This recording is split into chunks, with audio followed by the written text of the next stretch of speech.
You know the drill by now. Let's have some fun. So our runners are just starting out. We have FeralPigMan versus Cyclone, who I've commentated for both of them.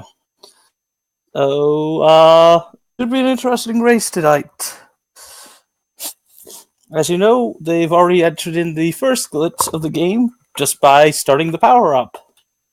That being the resistance glitch, which allows us to basically have endgame resistances early, because the game was never intended to be complete in one sitting. So, FeralPigman and Cyclone getting to the first boss of the game, the Behemoth.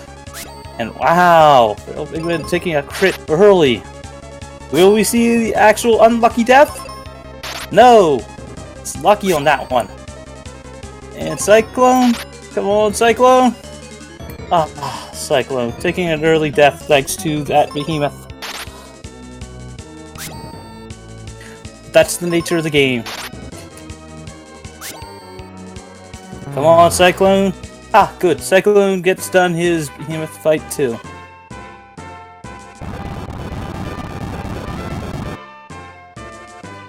So this would be an interesting one. As you know, if you didn't catch it earlier, we had some DDR Noob versus Opus earlier tonight, in which some DDR Noob won barely, but he did win. I know I was rooting for Opus there, and hopefully one of those two might be able to even help with commentary on the final match. I'm personally thinking we should have the losers of the semis actually have to commentate one of the finals if it's more than one race. Yep. I already started making the floor bets. Floor bets, Sphinx bets, place your bets. I'd also say whether or not you think any of them will get an insane time on the Flamosaurus. I'm putting it around maybe 10.5 minutes to 11 for both of our fine runners this evening. That's namely due to the fact of they're both very skilled at this game, and, well, I'm rooting for Cyclone here. Oh, and for FeralPigman too. But as you all know, I'll explain the resistance splits that our runners are using. See, since the game never expected you to complete the game in one sitting, it essentially only loads up whatever the last file's resistance is. So if you have a file at the end of the game, we start with the end game resistances because, well, we never save our game. Why would you save a game when we can't figure out how to manipulate the RNG, and what we could figure out would take us longer than just straight up muscling through a regular fight.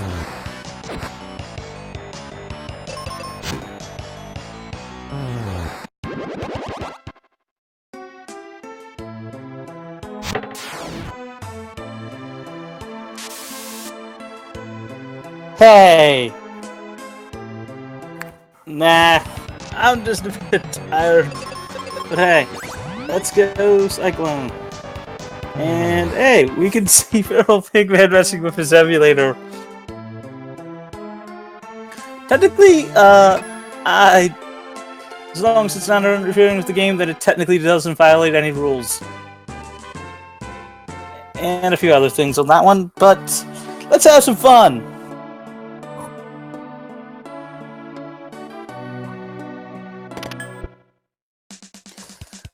It depends. Can take more than a minute if you die a lot to the Minotaur. Well, not the Minotaur, the Behemoth!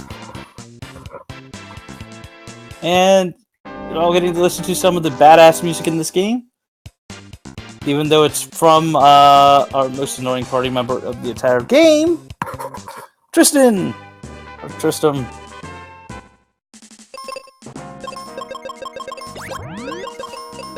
That is good.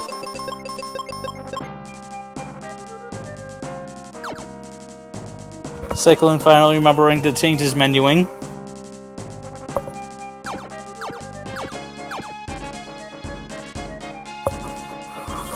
But yes, this will be a good one.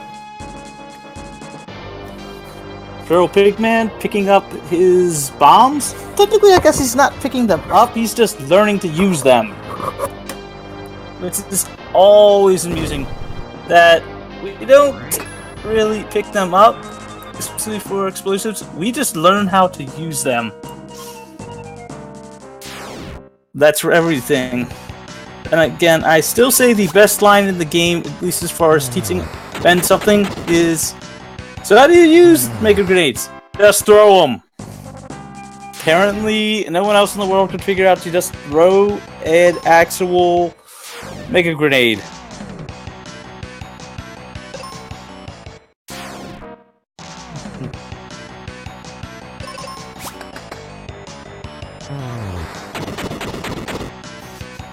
Apparently.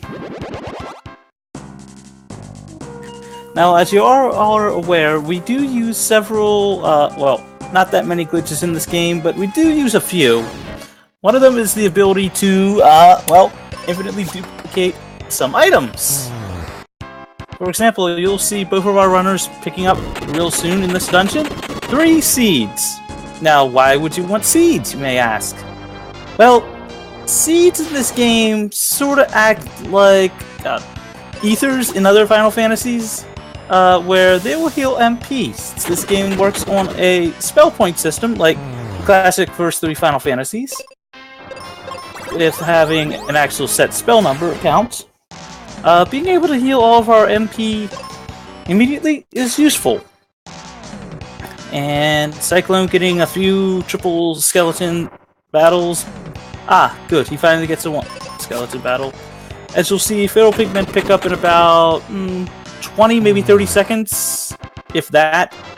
He'll be picking up his set of 3 seeds. Now, if you'll notice, whenever we go into a battle, if your partner's on manual, you can actually set up and use a seed, or use any item.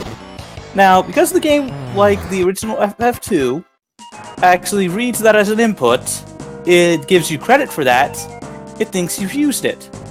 But since we haven't used it yet, you can actually back out of it, cancel the actions, and then run away, and the game will think you have used it and credit it back to you. In this case, it gives you another seed. As an example I was giving you with Final Fantasy II, it actually counted as you did your action, which was a fast way of actually leveling up skills. Though that did not work in the re-releases of that game, but I digress there. And a little bit fun for farts.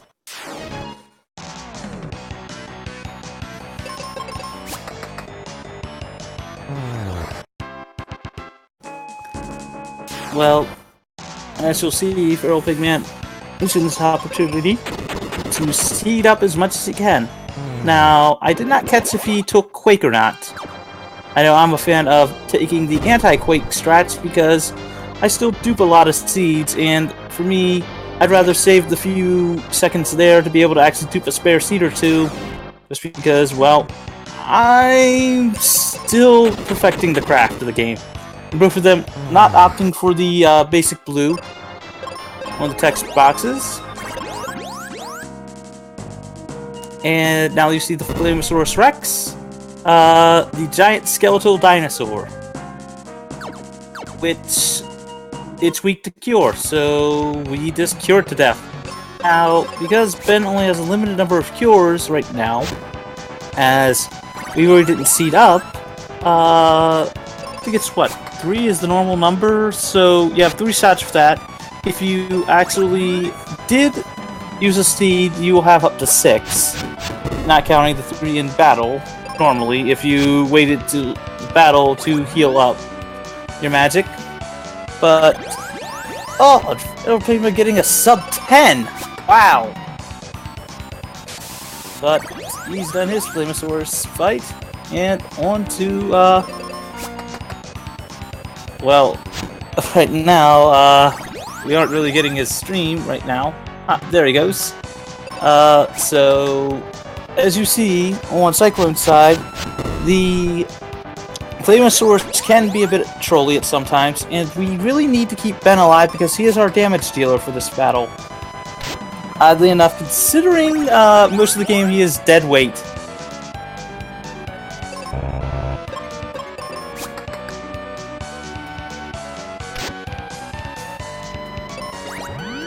And as for Tristram, well, not only does his weapon sucks, he really can't hit the broadside of a ball, but oh yeah, his weapon is, the boss is also resistant to his weapon. Oddly enough, he is also the only character that we get that ever has resistance to one-hit kill moves. And the joke is, he never even has to deal with it. So you will see FeralPigman on his way out back to give Kaylee the elixir. That's the only reason why we came in here. Not for the crystal, but because Tristram wanted he wanted to explore and find an item. So, as you see, FeralPigman's headed towards the steel shield. Now, not only does the defensive evade provide this actually useful, but it does also give us +5 in speed. Now, all the shields do that, so that is actually very useful, as we do need the speed to not only go fast, but to actually outspeed some of our enemy mobs that we have to battle. Now, correct me if I'm wrong, chat, but I'm not sure which is faster, getting the cure potions there, the way FeralPigman did, or just walking up to chests and picking them up when you pick up the extra explosives. You guys can correct me if I'm wrong on that one.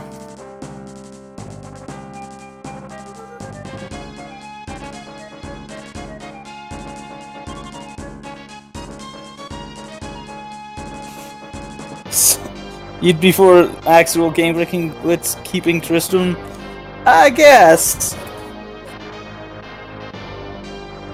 I'm more for a game-breaking glitch of actually being able to jump over the one little bit of water and grab the Dragon Claw before Tristram leaves with it. Thus, actually being able to skip a crap ton of the game.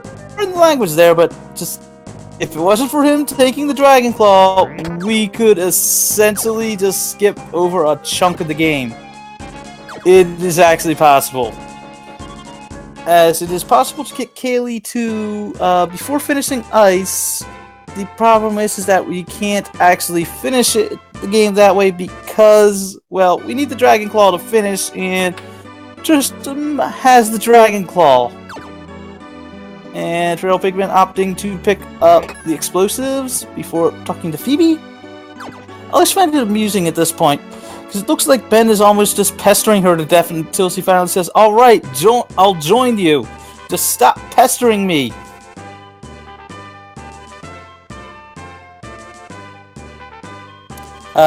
Yes, DDR Noob did win the last race. It was a very close one. He was just getting done, back to, through some of the opening credits when, Opus actually basically did his final hit. It was about a minute difference.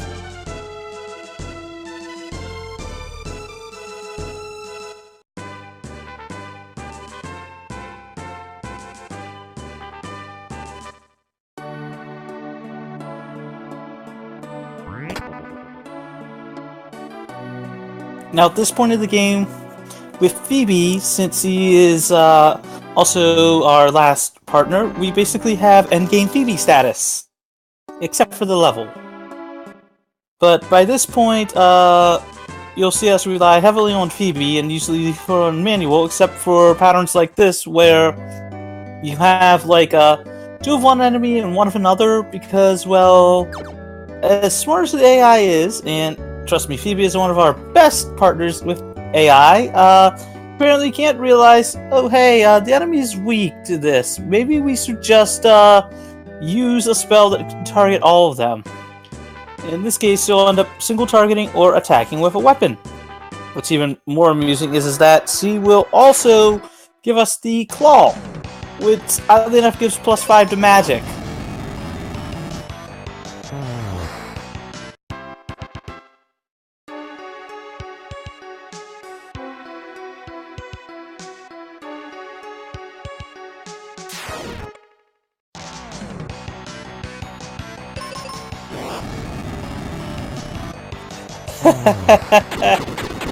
I still have to finish Kingdom Hearts 2. Oh, don't worry, chat. It's on my list, and I've got a long list of games. And a lot of them are actually good ones. I've got a backlog of RPGs like at least 10 deep.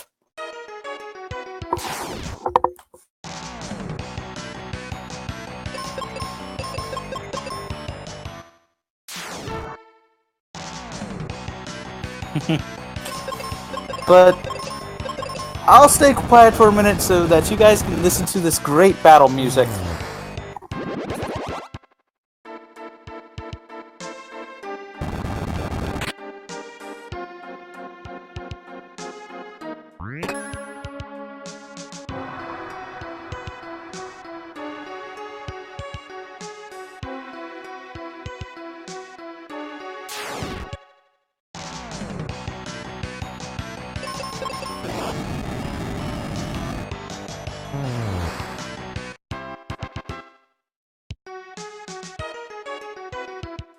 And now we're doing all of this to actually get the Libra Crest, which PB needs to help us get something known as the Wake Water. Because apparently that's supposed to help reverse all the ice and snow that is covered over the town of Aquia. But basically, so yeah, we're having to go for this entire cave. Oops! Hope you guys can hear me now. Sorry!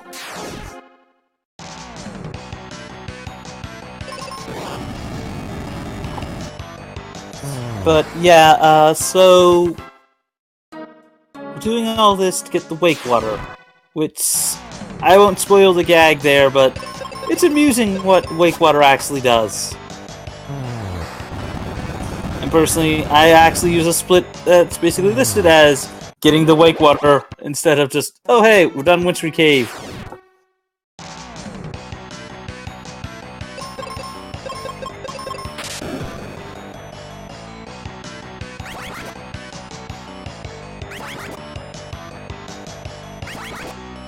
Because who doesn't like a nice, tall glass of water? Is it a glass or is it a bottle? Or is it a jug? I think it's more of a jug than anything else, so yeah. Who doesn't like a nice, tall jug of water?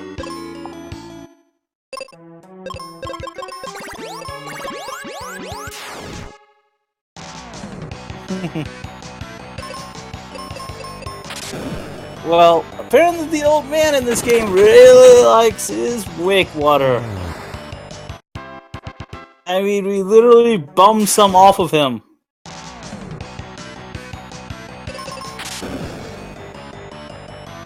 Now, as you'll notice, both of our runners are trying to keep track of their spell counts, so they don't have to dupe extra seeds. I know I'm just a fan of just duping more than I need, but then again, I'm weird when it comes to this game, as most of the actual Mystic Quest community will tell ya. But I stand by what I say on some things.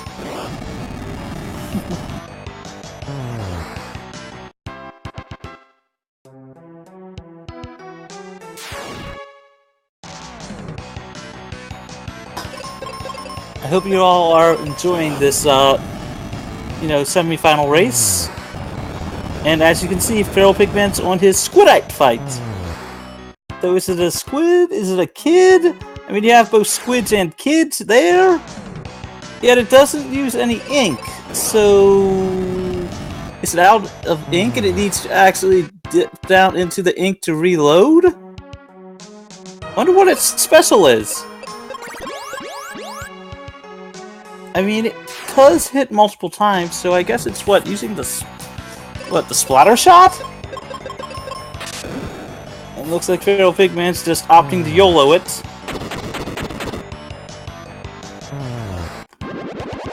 With Phoebe. Yay! We'll see him pick up Libra now.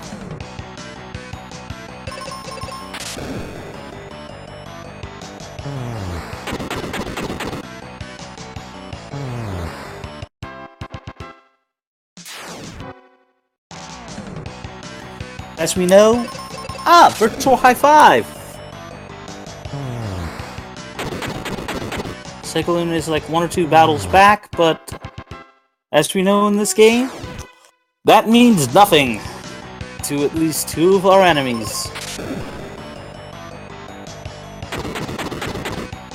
So, FeralPigMan going to go find the Wakewater and meet up with the drunken old man? Because that's probably the only reason why there's none left.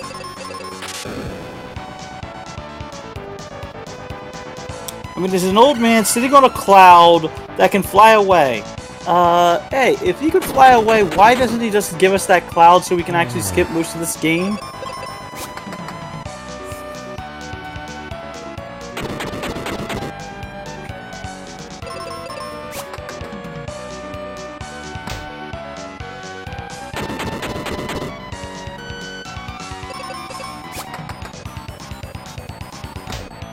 All games are messed up and boring. Well, that and also, all games can be broken.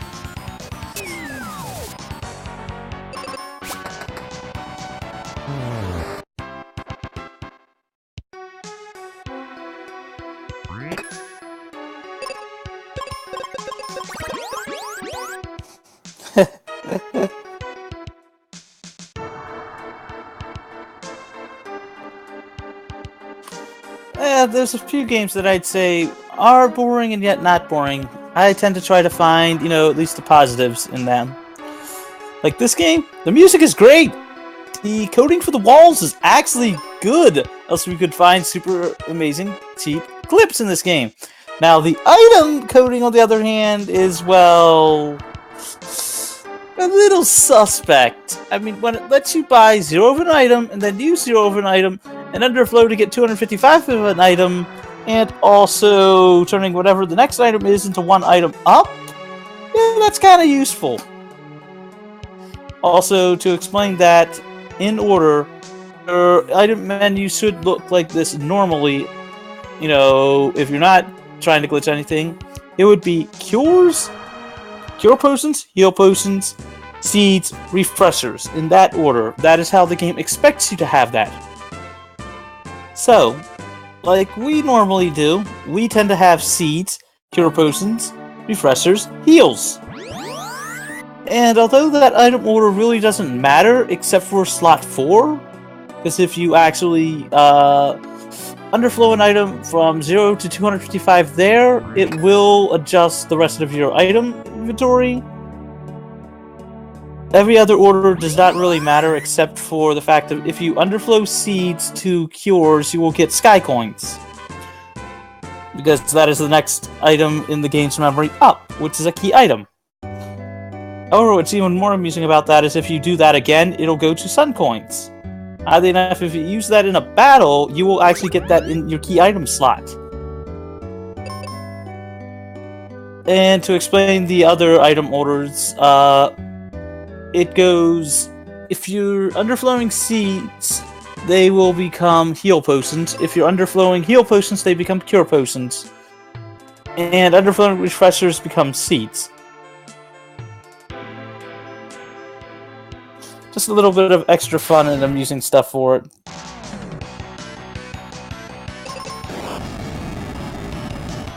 Now, this should be an interesting one, as I said.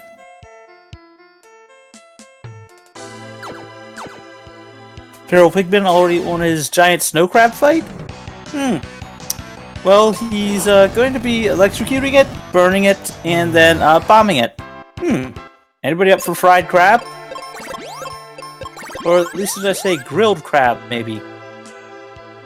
Or some nice crab soup.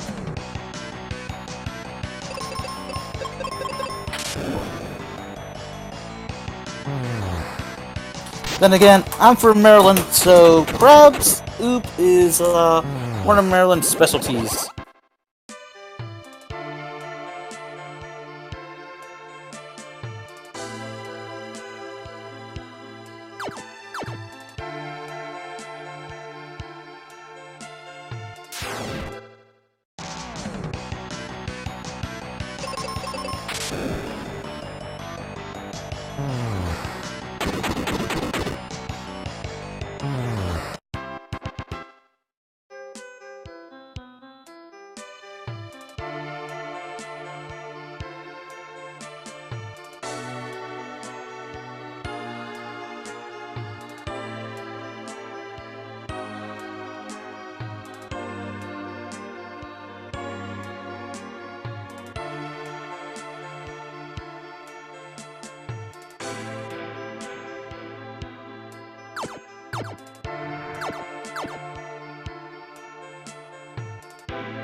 Now you see FeralPigMan starting to work through the ice pyramid.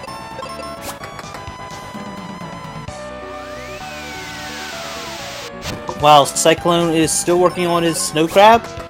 Now you may ask yourself, where are the enemies? Are they invisible? No, they're visible, they're there. We just never choose to pick up the item that allows us to see them, known as the magic mirror. I mean, because it's out of the way. And if we really wanted it, we can glitch it into our inventory. Though, oddly enough, if you glitch it into your inventory, it will make them appear if you glitch it before then. And Cyclone accidentally hitting the battlefield. I know I've done that once or twice. Don't worry, it's all part of a plan.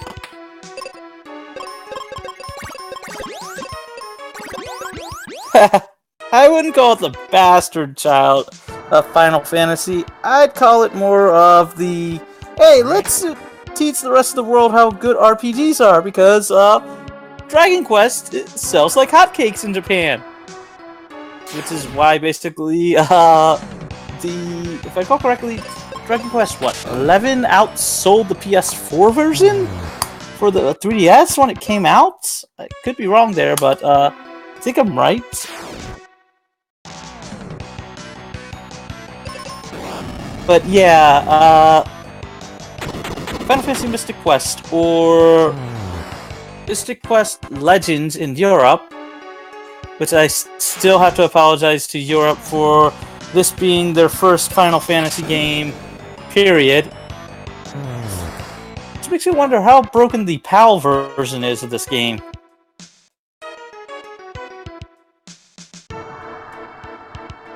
But I digress there. So they're both in the Ice Pyramid, and as you see, they're both using Phoebe's magic abilities to its full force.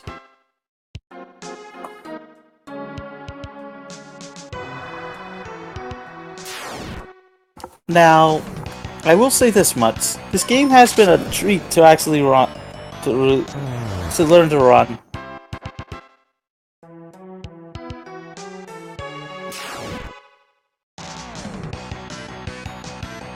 Wow.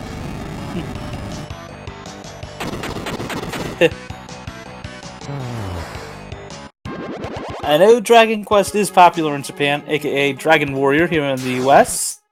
In fact, I actually have an original copy of Dragon Warrior 7 for the PS1.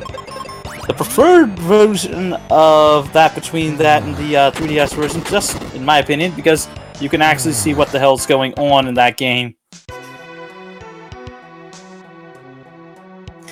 But yes, you'll see us, wander around, flipping switches because, well, the game requires you to use your sword to hit a switch. What's really funny is there's actually two items to hit switches. There's the vertical item with the sword, and the axe, which you'll see later on. Kind of amusing on that one, but it is what it is. We can't control everything in this game, and if we could, there's a few locations we would actually try to skip. Like a certain 7th floor tower that just causes nightmares for everybody.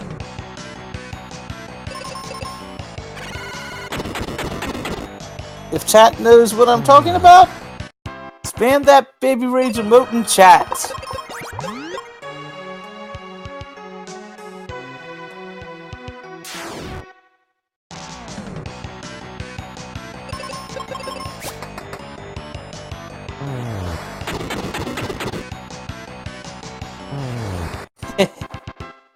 I'll tell you, there's some fun things about, some of these game series, and looks like at least both of our runners won't get the sub 35, as Opus had that earlier tonight.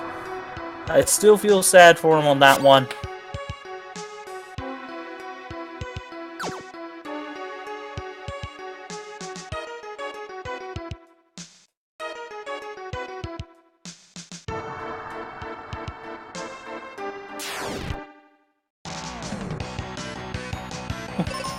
But yeah, the game's been, a treat to learn. Anybody that's actually interested in learning the game, I'd recommend going to GameFAQs.com.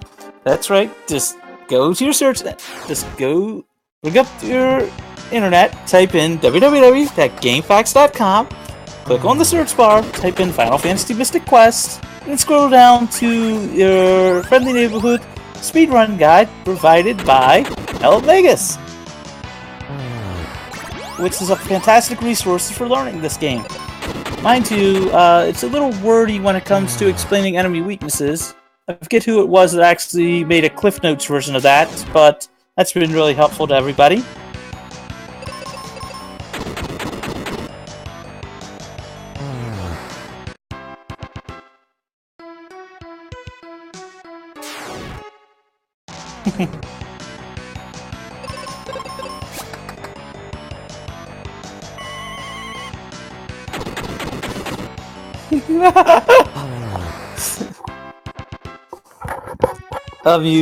Amusing indeed.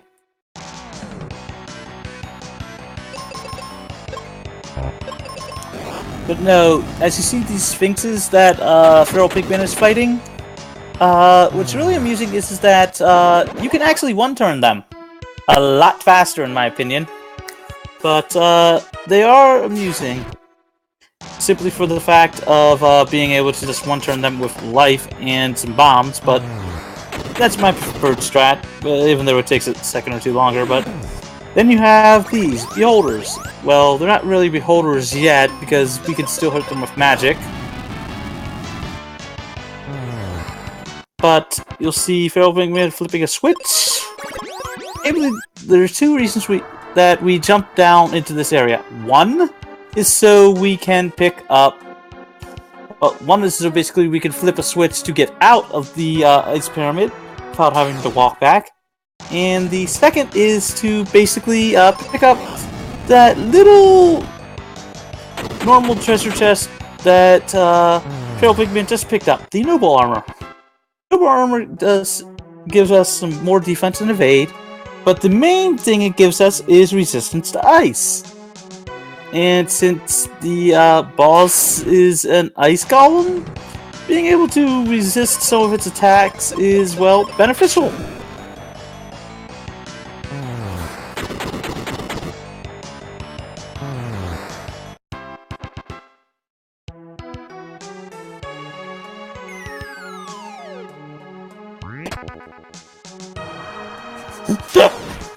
Oh.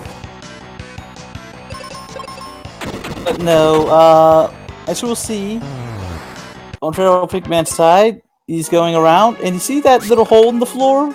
Or at least that crackable floor tile? Oddly enough, you cannot crack that with anything other than, well, a jumbo bomb. Because, well, even if you have mega grenades there, they go one space too far to break it. If you're wondering how I know this, I've actually experimented to the point that, yeah, I've gotten here with them. Anyway, Cyclone picking up his Noble Armor, and now you see FeralPigMan dealing with these Lambas, and gotta forget what the other enemy is called. People know in chat, you can let me know. But you'll see him pick up the actual chest in front of them, even though he technically does not need to pick up the Noble Sword. The main reason why we pick that up is A, it's right along the way, and B, it gives +5 speed. Unless it makes you wish that he didn't pick it up, because I guess it would save about maybe 2 seconds. But then again, well, it's useful, and it's right in front of us.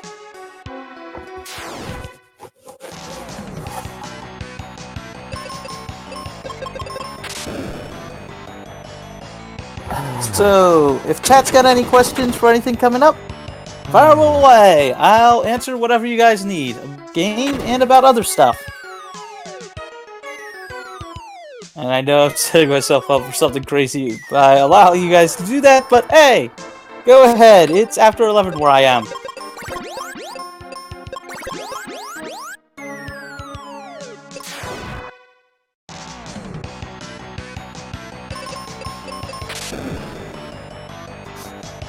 Did Han shoot first?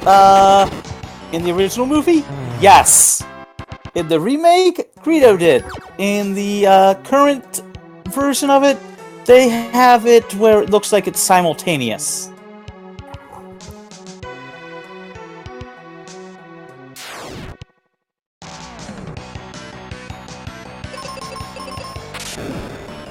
How is Future's RPG formed? Well, by a team that actually made an actual Game Boy game for the SNES. And technically, to answer the other question in chat, I'd say remakes technically do count when they're adding stuff to it. And again, I'm personally a fan of the original, though I do have to say some of the things added in the special edition were actually relevant. Well, except for the last one in Return of the Jedi, where they added in a Gungan saying "We set free" at the very end of Return of the Jedi, but that's me.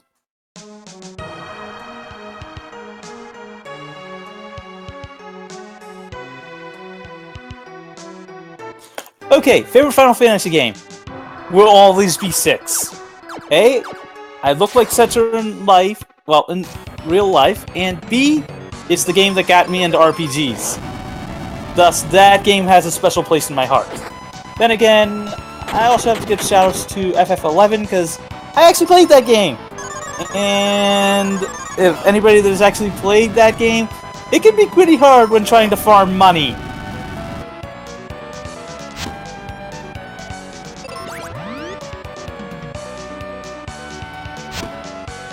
Now, mind you, in order, my first 2 RPGs were FF6 and then FF4. Mind you, they are both up there on my list of favorite games of all time. 6 just takes priority just because it was my first RPG. And, well, we all have a special place for a game that got you into an entire genre. And FeralPigMan remembering to go right, because you fall right by the chest and it's a bit faster to get out, while Cyclone is working on his ice golem, flaming it, melting it. I wonder what melted ice golem tastes like. And I know that just came out so weird, but gotta come up with some amusing things for it.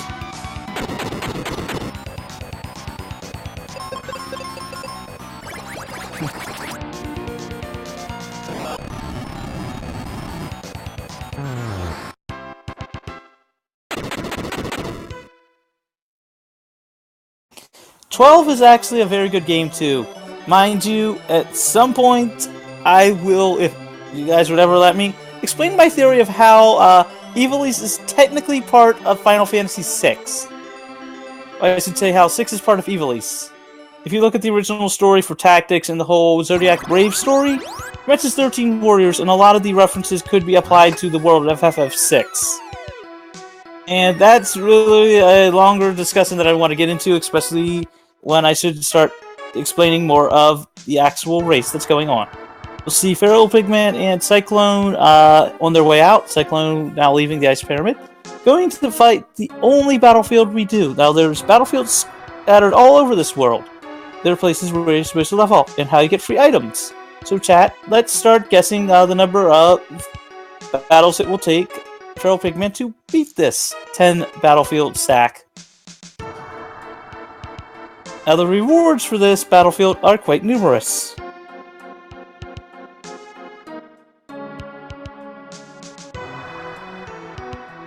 Sorry to hear that you couldn't finish 6. It's a great game. It is.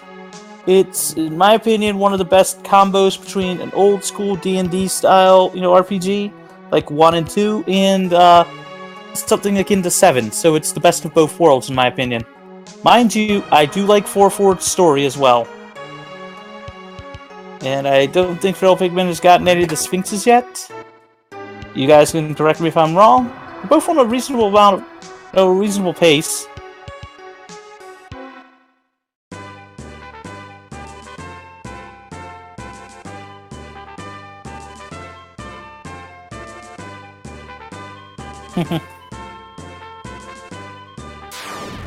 X.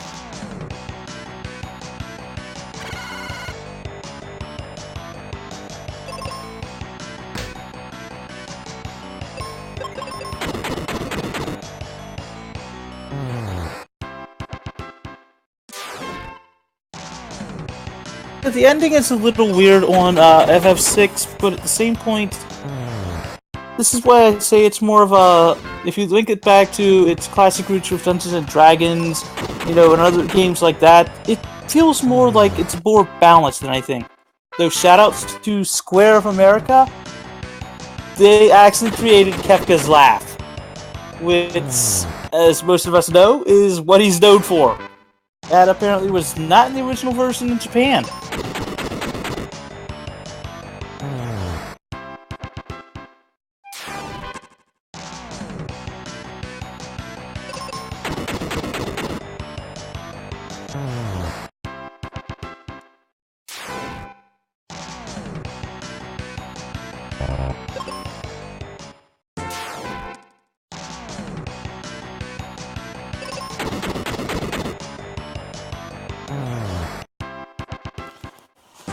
Personally, 5 is a good one. I still have to say, I'm sorry we got this instead of 5. Understandable, but if we didn't get this, then we wouldn't have gotten 3 of the highly touted RPGs for the SNES. Secret of Mana, Chrono Trigger most likely, and then Super Mario RPG. The real way to get other countries to actually like RPGs.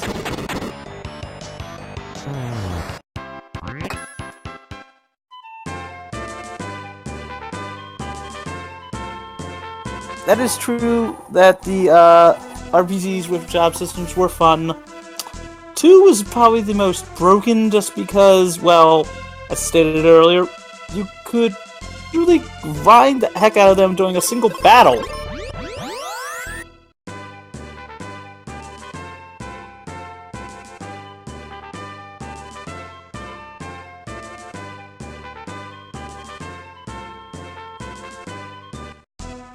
And now you'll see both of our runners actually, well, virtual high five incoming.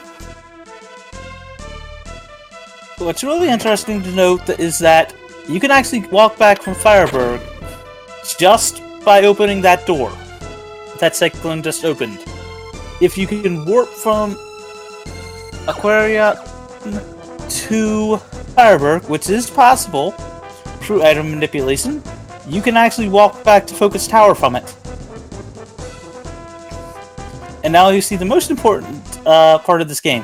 You'll see FeralPigMan buy 0 seeds. He just used 0 seeds. That gave him 255 seeds. And then you'll see him buy 19 cures, which gives him the Venus Key, the Mobius Crest, the Sun Coin, and the Sky Coin. What this does is it allows us to completely skip the entire part of the fire section. Because of this, we can walk straight over to the wind area and not give a crap about the volcano that's going to erupt soon.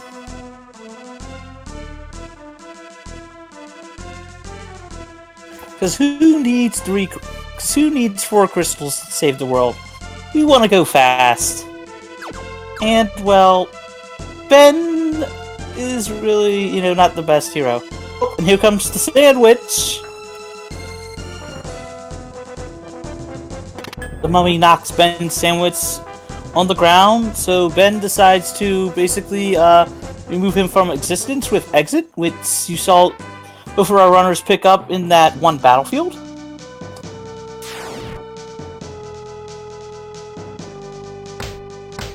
Shout out to one of my favorite tracks in the game, although it is also from the worst area in the game.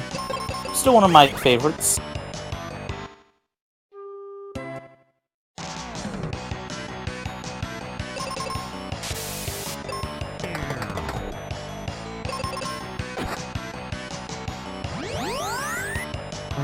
Yeah, I agree with having Geno in Smash to some degree.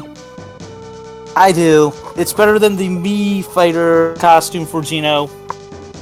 Then again, I am happy that they did finally give some Final Fantasy recognition with Cloud, though if they were gonna do that, at least give us a better selection for the Midgar stage as far as the music goes. Just having the 2 battle tracks is not really as good. I know a lot of people wanted One Winged Angel on that one. And, FeralPigman getting double petrified. And now we're entering the Kokiri Woods. I don't care what it says with the Alive Forest, it's the Kokiri Woods. Having a giant walking, talking tree that you need to enter to kill monsters is, well, it reminds me of Zelda.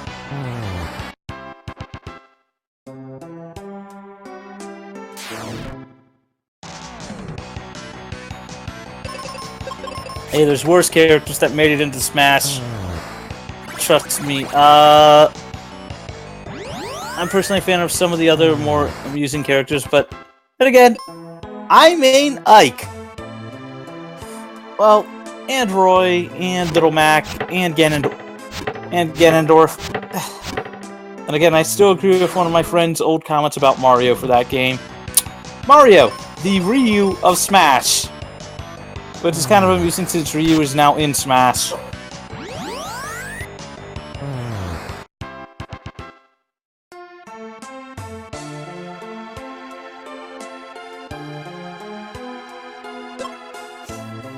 Well, there was the argue as to whether or not they would want Cloud or Sora, and I think Cloud actually makes more sense because then you don't have to go through Disney. But as you see, Cyclone has taken the lead and is on his way back to pick up Kaylee too. And we'll have Tristram actually leave him to go try to find more items. The nice part is that he gets bored with the claw shot and finally gives it back to Ben. If only it was so easy to actually just make him give it to us in the first place, then we could actually skip a chunk of this game. Though, surprisingly, we'd be very underleveled. The town music. I've literally gotten so bored with this sometimes that I've literally tried to come up with actual words for it. And don't ask me to try to do anything with that, it's just... personal jokes.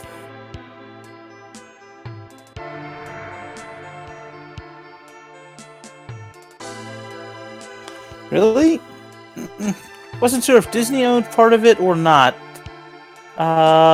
Mainly due to the fact of take a look at Geno. Technically, Square owns the rights to Geno, unlike Nintendo, which is why we could never get Geno in Smash for now. Then again, I still want to see Banjo-Kazooie, because he was scrapped near the very end.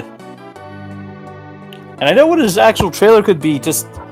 it's that the pun in and of itself would be the fact that he's finally in there.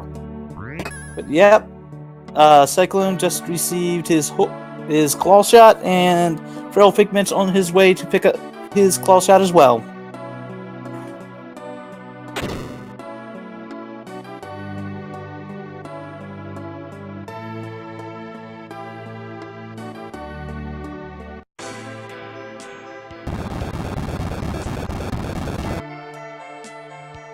Yeah, I do appreciate Luigi in the games as well. Mario! Sorry for the terrible Luigi impression, but gotta do something to lighten up the mood. Oh, and here's Phoebe, the reason why we never trust Phoebe with explosives.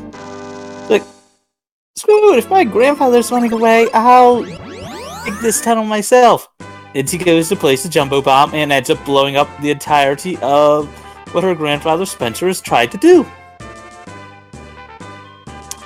And Cyclone already picking up Kaylee too, which, oddly enough, when we last saw her, she was at level 3. Now she's at level 31. So I guess sleep really does help you grow in a lot of ways.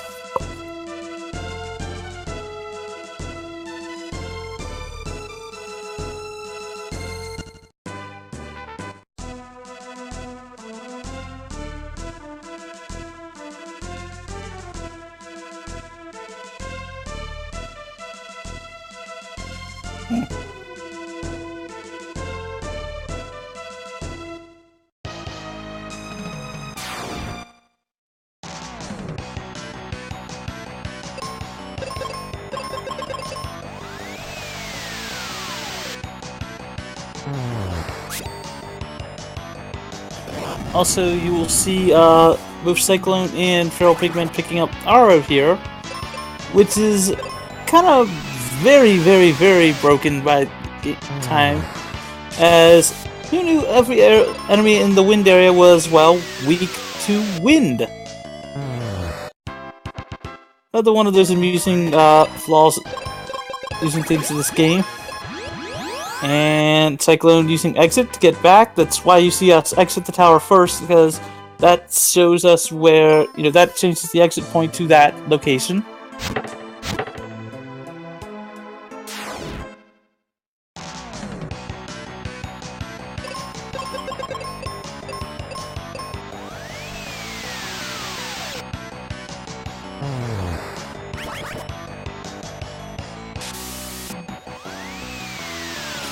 And yeah, the most amusing thing about this game is, since by the end of the game we are so underleveled, we actually kill the boss faster than most people that are playing the game normally.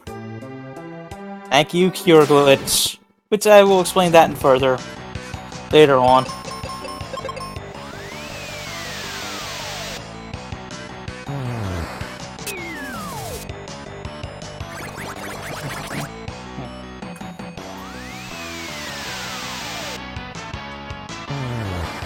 Now, reason why we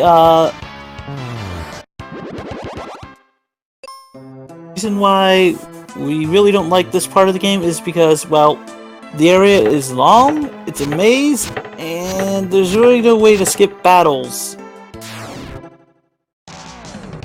Plus, there's a lot of puzzle elements in this part. And hey, another virtual high five! They're both from the same mob. And I think FeralPigman will be taking the lead on this one. Yep.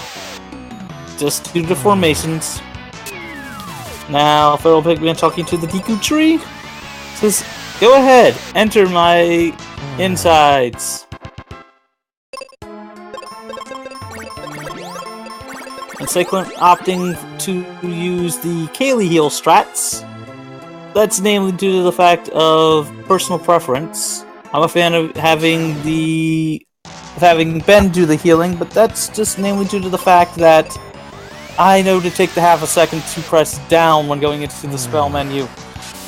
At least most of the time. Don't want to cast exit by accident.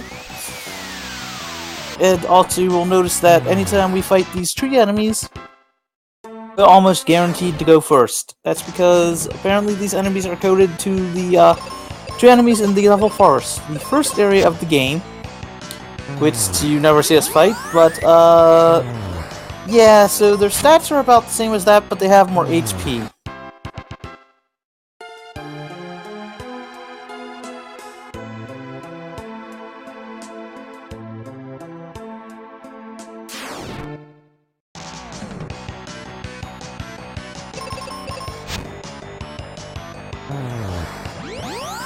Yeah, but there's no Goma waiting here.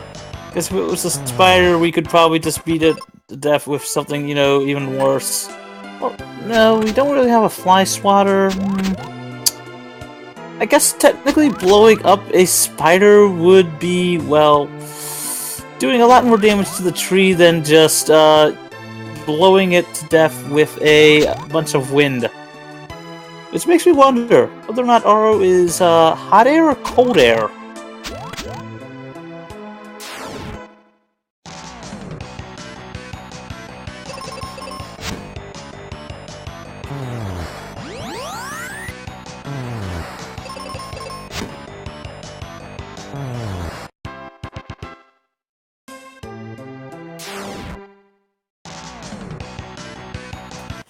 No clue on that one.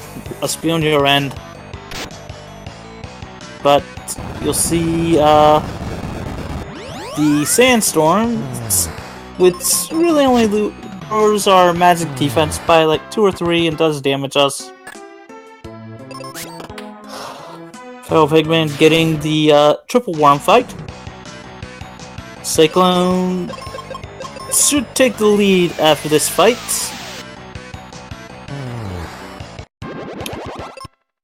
FeralPigman just barely hangs on. Nope! Cyclone's got it! because FeralPigMan had to stop the heal. Oh, but this fight might change things. Yep, FeralPigman's now got the lead. They're essentially tied. They are neck and neck. Going into the tree. So, want to start taking bets as to who will get the next 2-worm fight? Whether or not it will actually change the lead after that?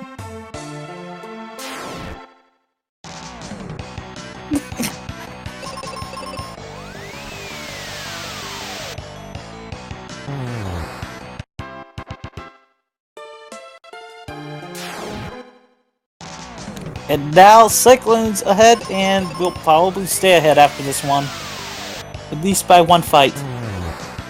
Yep, that's a confirmed. Cyclone's in the lead by a battle. But for how long? How long? And you'll see Cyclone entering the first mushroom room. As well, it's a lot of mushrooms. Makes you wonder where Mario is at this point. I mean, technically, could you imagine getting all those extra lives? Oh wait, they're red mushrooms, so, yeah, it would just make you really, really, really tall. Shoutouts to Super Mario Brothers. Well, that and the new Super Mario Brothers Wii tournament that just started today.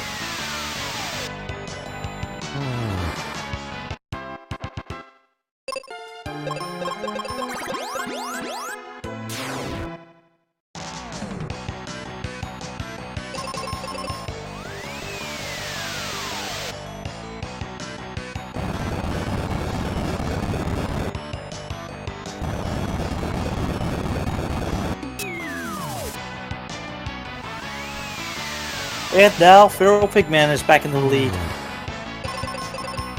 It's a very close race right now.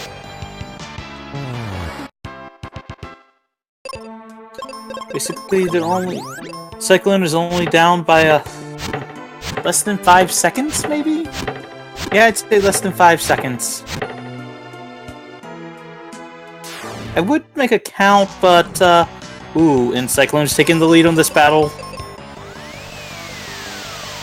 That's the thing, they're so close that basically each enemy formation is just making a difference as to who takes the lead.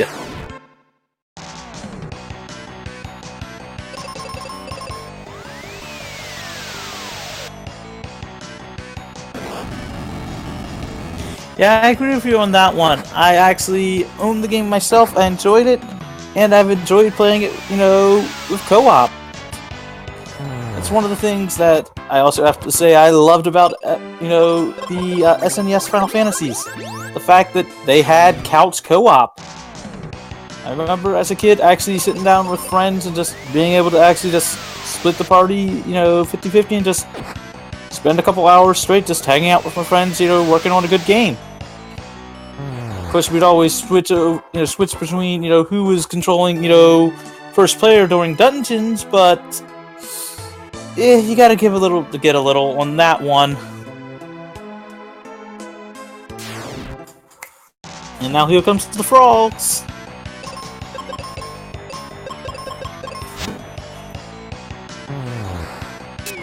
Now, mind you, these frogs can petrify. Personally, I'm a fan of just using life and exit, though life and exit, because they're white magic, do have a chance to miss. But it's the whole fact that I'd rather get rid of them before they can petrify me big time, and both of them. And again, our runners are in the same fight, and FeralPigman will take the lead after this battle, because he got a 2-worm cycle instead of a 3. Yeah, it's that close. Which is, I guess, good for a good semi-final one.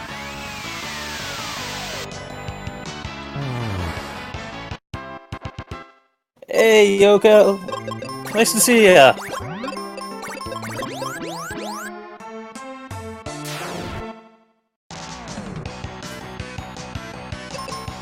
But yes, this game, you know, as I've said, it's a game that basically, Cyclone. Sorry about the petrify. That's going to cost you about maybe half a minute, if that. It's the one nice thing. After each battle, every stat but poison and blind are healed.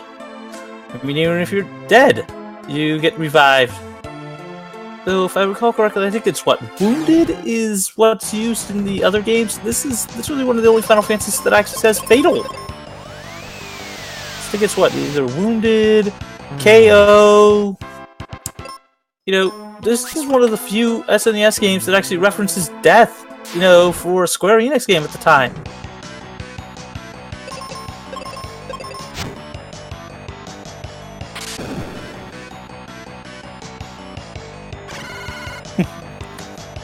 That's true. I mean, today alone I have tracked for, you know, a few things. You know, watched a race and, well, now providing commentary. So I guess going from viewer, commentator, and tracker for 3 different events. I guess that could be considered a triple threat? Nah. Hat trick, maybe? Nah, Ben never gets a hat in this game. Oh, let's put it this way. We never give him a hat. Now, the nice part about this dungeon is that it does have one of the best spells in the game, Meteor. However, we won't be picking that up. Yet. As the nice part about this dungeon is once you kill the boss, all these little pesky monsters inside go away.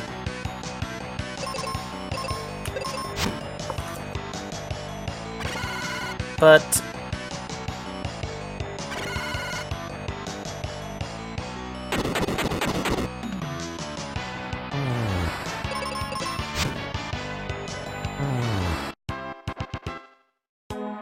yeah, FeralPigman's gonna have a bit of a drawback on this fight, namely due to getting the extra turns thanks to the skeleton.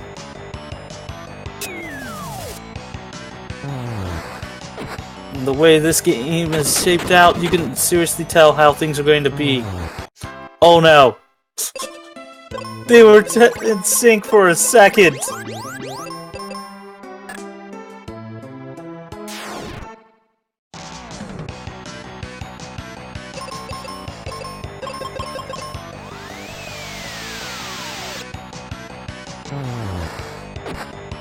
So, let's start the guessing for floor 6, and let's get some Goon Kid hype ready in chat.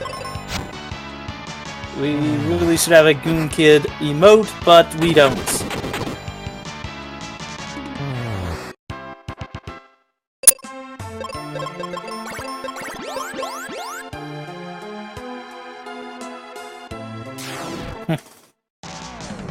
But that's the thing about this game. As far back as you are, no matter where you are in the game, you can catch up. Due to 2 gatekeepers in this game. One, the real final secret boss of the game, and one with the bird who shall not be named. Both saying, "You shall not pass!"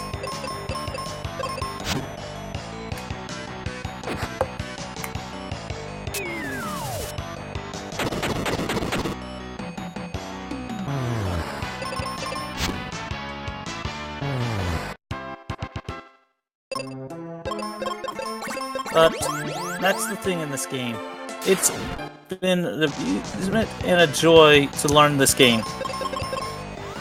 And as I said before, and I will say it again, it's worth the actual challenge to try to pick up and play it. Even if as a casual. It's what, the average on casual is what, 10 hours? Mind you, it's really not 10 hours if you know what you're doing. And as also noted, you'll see if runners keep Kaylee on manual right now. That's because Kaylee, unlike Phoebe, is a little well, her AI isn't the smartest. I mean, it's not like she will just not do anything, it's just more like, when we need her to cast magic, she won't cast magic. And when we need her to actually attack, she might cast magic.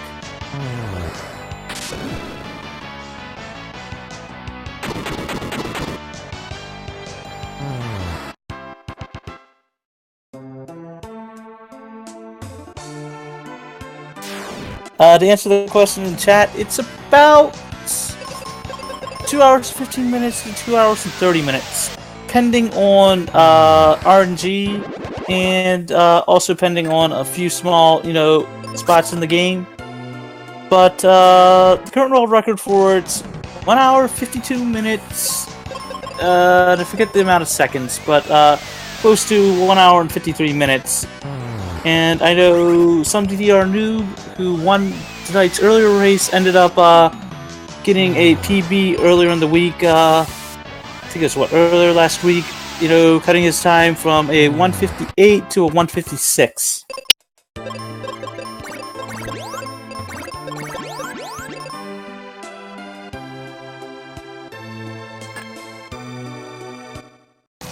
It is and it isn't. There are some parts that, unlike most games, in a speedrun, it's a lot more RNG based on a few things, but we can minimize that. This is actually, one of the nice things. As when is there a good RPG speedrun that does not rely on RNG? Except when you're manipulating the RNG for almost every little aspect of the game. This game, for example, though, if we could manipulate the RNG, we really would actually lose time.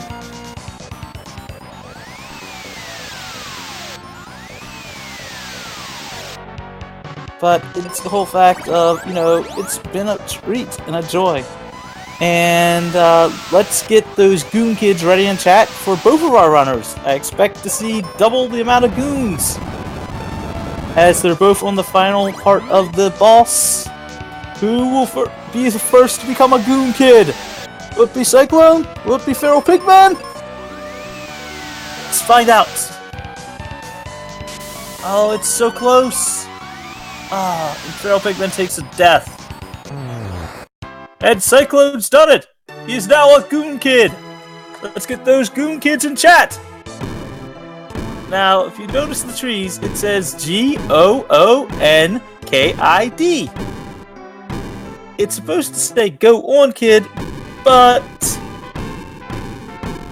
it's more the whole fact of spacing. So that's why it's known as Goon Kid.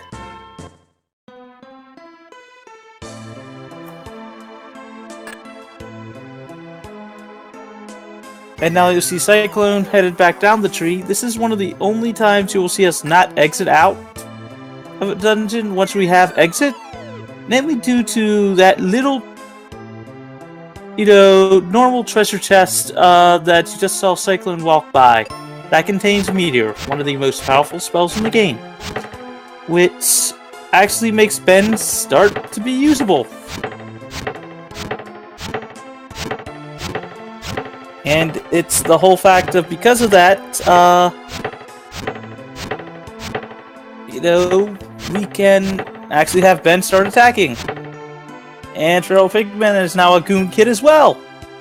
So let's get some more Goon Kids in chat. And Cyclone picking up Meteor. You'll now see him walk down to Windia. And although you can't see it, because we never saved the Fire Crystal in Fireburg, that's why the clouds are still there. You'll now see Cyclone pick up the Cupid's Locket, which adds 5 to magic and gives us immunity to, I think it's silence, and I forget what else. Anyway, you'll see FeralPigMan on his way back to pick up Meteor as well. And now Cyclone is taking these steps down using that Mobius quest that we created to warp back to Fireburg. Now, we're going to go pick up the Mega Grenades. Well, he just did. Essentially, it is the strongest bomb in the game. And how do you use them, you may ask? Why? You just throw them. You just throw them.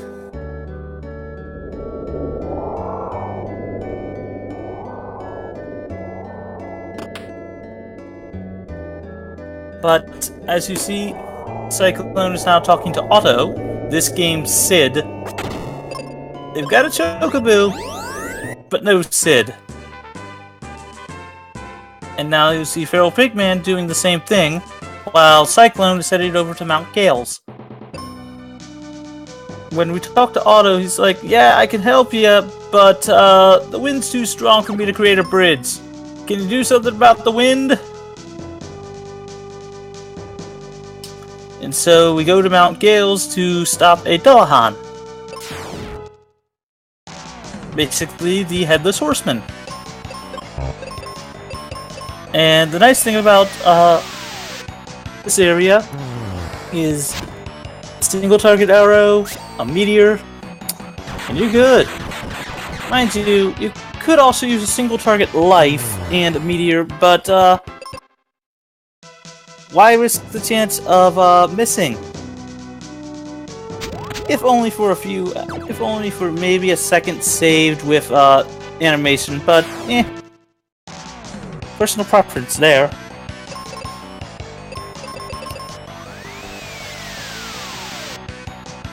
So if anybody wants to know anything, coming up with this run, go ahead and ask in chat. I'm all ears. Well, and eyes, and mouth, and, well, basically all human, I guess I could have said.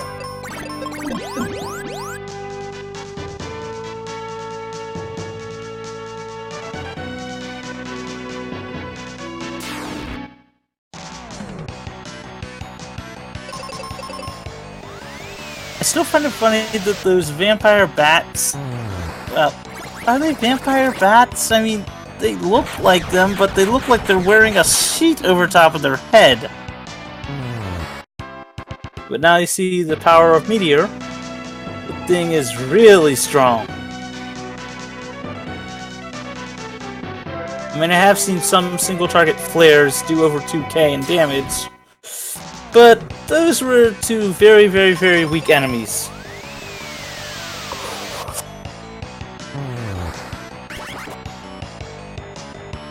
And Kaylee getting confused. And now, Ben also has resistance to confusion. Sorry, confusion. Sorry about that, chat. It's getting a little late where I am. And since I don't drink coffee and I didn't really fix up a pot of tea,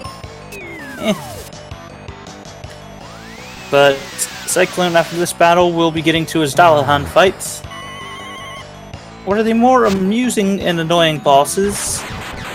Also to note, this area also contains the Apollo helm, which is the best helmet in the game. We don't pick that up because it adds 2 fights and, well, it's just not worth it.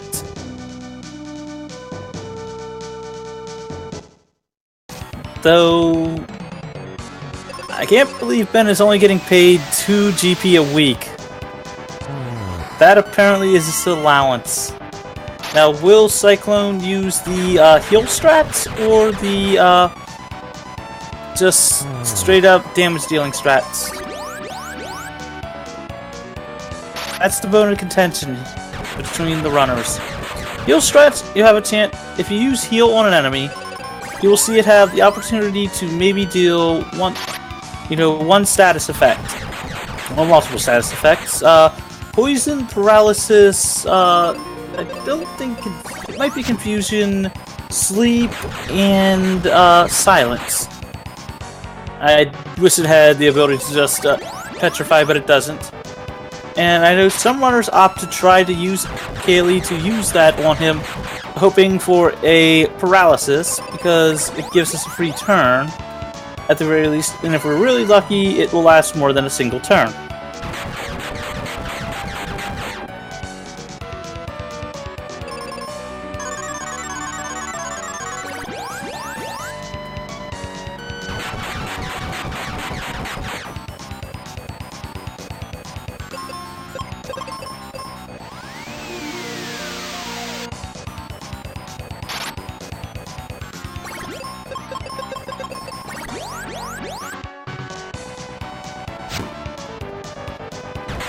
it's more the fact of the game was meant to be a beginner's RPG, you know, for Western audiences from Japan. That, oh god, Cyclone, you better not die.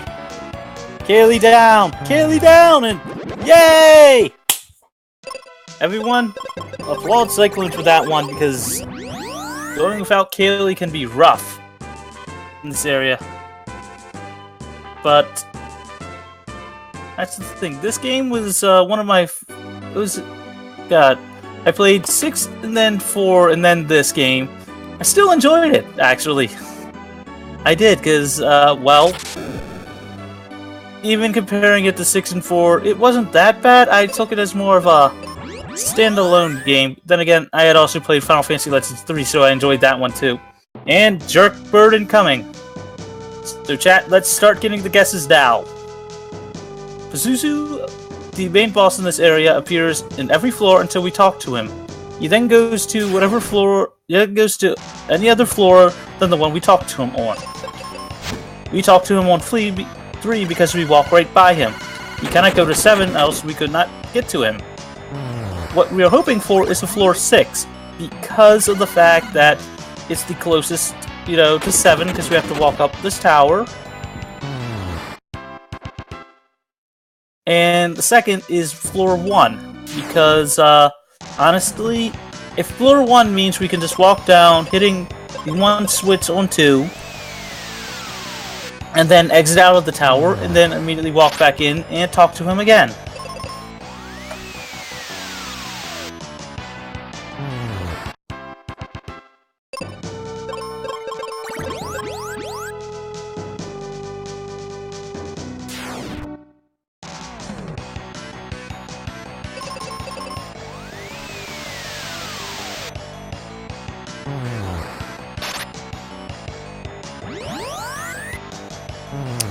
Yep, I also rented this when I was a kid. Enjoyed it too. You know, I could never really figure out what to do on some of the stuff, but I still enjoyed it.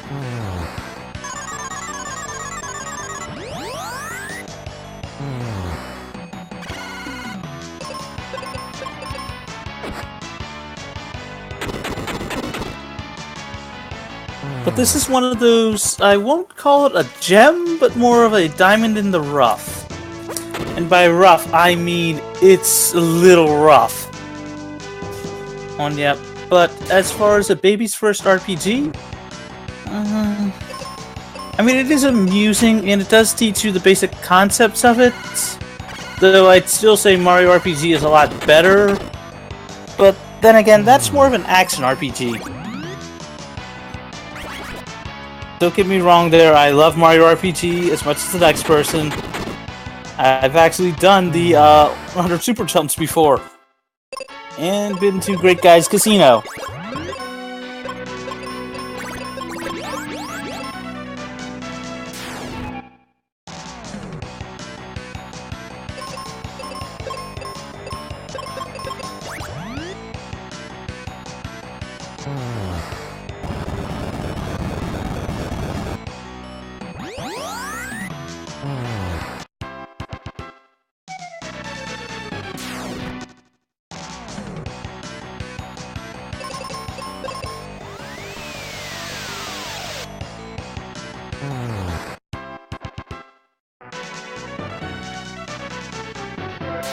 Yeah, Legends 3 was a good game. Oddly enough, playing Final Fantasy 3 Legends actually made me understand the Final Fantasy numbering order system. Because I owned a copy of 3 at the time, aka 6. I had played 2, aka 4. I had played the original 1. And writing Legends 3, you know, figuring out there was a 2. I put 2 and 2 together when 7 came out and was, oh yeah, that makes sense. I've played 1, I played 2, I played 3, I've heard of Legends 1 and 2. I didn't know about Final Fantasy Adventure at the time, aka Secret of Mana 1. Well, Silken Densetsu, the original game, I guess, to give it its proper title. So, for me, it wasn't that big of a deal as far as figuring out 7. Mind you, I still am a fan of just waiting for Square to finally localize Seiken Densetsu 3. But then again, for those that don't know this, interesting fact, the game we got instead of Seiken Densetsu 3, aka Secret of Mana 2, was Mario RPG. So, that's a mixed bag there.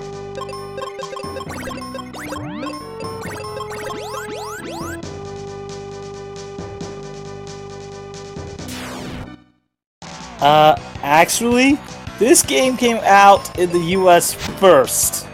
It wasn't until a year later when it was released in Japan as Final Fantasy USA.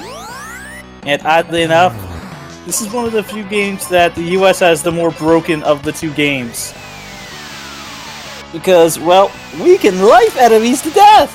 Whereas in Japan, they actually managed to fix that bug.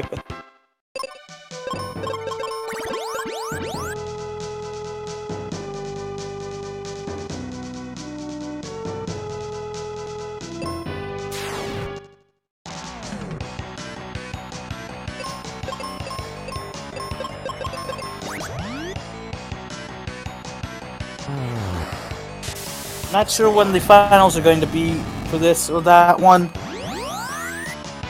Because, well, we're still figuring out who's going to be in the finals. I know one of them, some DDR noob, and the winner of this race, either FeralPigMan or Cyclone.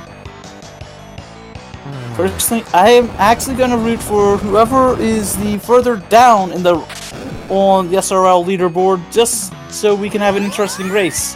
And have someone for an underdog to root for. And now both of our runners are in the Hellway. Yes, this game has a Hellway. This hallway, where they're both in, have these sphinxes. These sphinxes are real sphincters. Because, well, they can petrify us. We move slower than them. And, well, they can kill us very fast. However, they're susceptible to life. And they can be exited.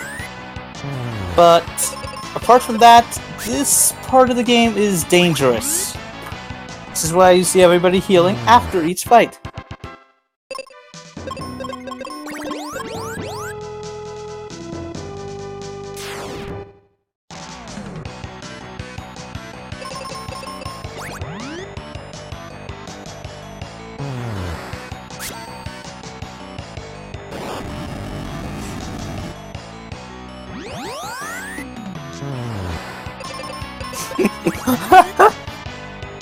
Oh, yeah, this game is actually very fun to watch,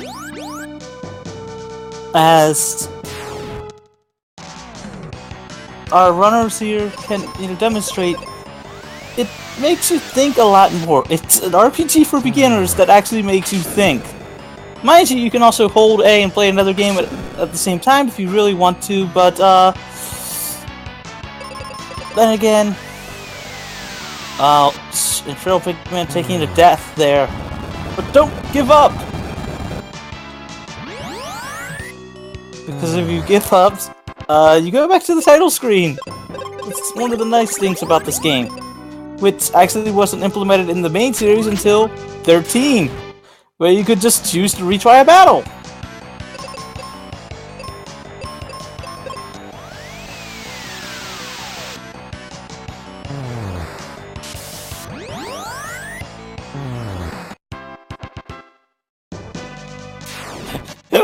That's true! Death is basically where you have a job that you hate that pays well. Or you have a job that you love that, well, I won't say pays a little, but then you also have the jobs that you hate that don't pay well. Let's all sit back and actually listen to some of the best music in the game. Apart from the Lava Dome. That apparently also has good music. But we don't go there, except in 100%. And even then, well, you technically could get all the items without going there, they just won't let you. So I would love to see a glitched 100% run.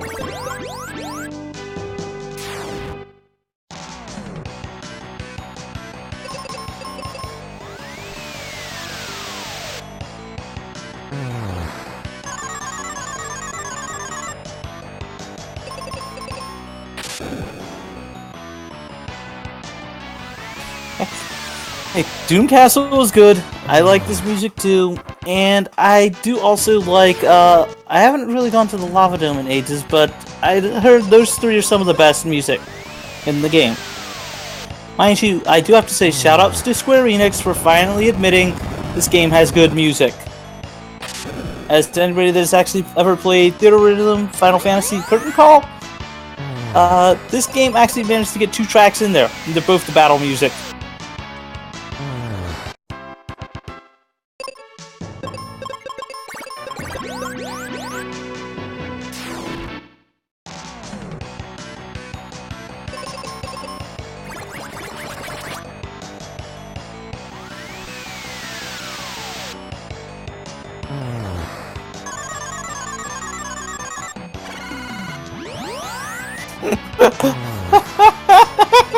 I'm sorry. That is actually kind of amusing. But no, both of our runners are actually very close to finding out whether or not they will be Pog Champs or they will have Baby Raids. Pog Champs for floor 6, Baby Raids for floor 2, or any other floor. Mind you, even in the speedrunner's guide to this game, there's a note that says, if you don't get a floor 6, you have the right to take a minute to raids like a baby. Ouch. And FeralPigMan having to take a death there. But after this, Cyclone is just about to pick up the best spell in the game. In my opinion, the second best spell in the game.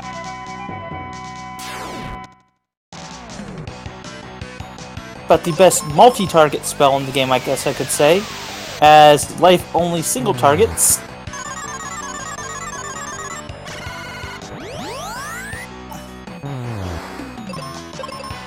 But if you wonder why we don't use our spells on those beholders, that's namely due to the fact that they are one of the few enemies that have magic that actually have reflect.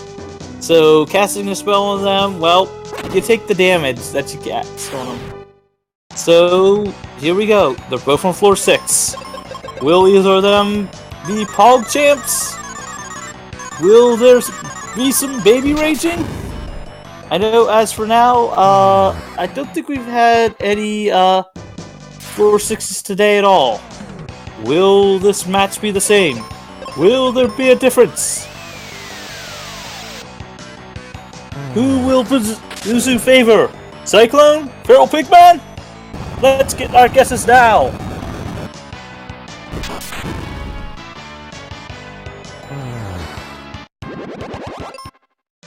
And we see no floor 6 for Cyclone. So yes, there will be some baby raids tonight. Let's get those baby raids in chat right now. This automatically adds a few minutes to the run. And if it's a floor 2, it adds, what, I think it's 12 minutes? Yeah, floor 2 is that bad. Just for getting a floor 6, it saves you 12 minutes. Will it be? No. Neither of our runners got a floor 6. So, will it be a floor 5? A floor 4? Floor 2? Floor 1, hopefully?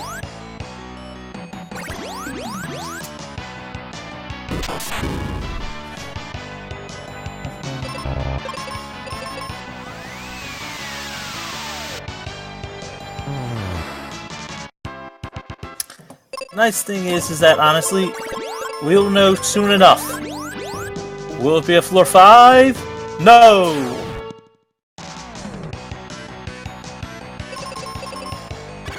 Oddly enough, the one nice thing about this fight is you can either RO a Dullahan, or you can life them.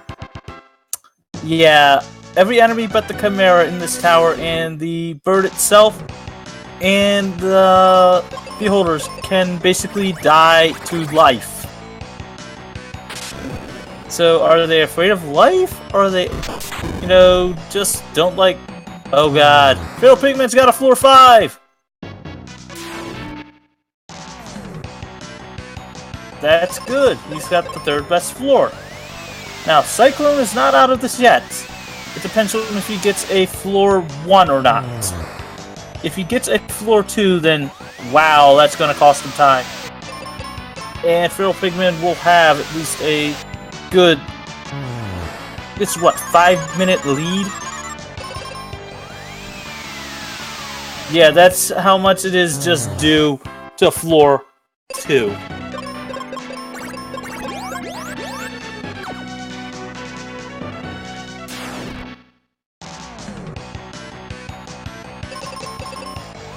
Right now, FeralPigman is in the lead, just due to getting a floor 5. Not a floor 4 for Cyclone. Now, Cyclone can catch up, as long as he gets a floor 1. And I'll knock on some wood right now, hoping for that. Hear that, chat? I'm knocking on some wood, hoping that Cyclone gets some luck.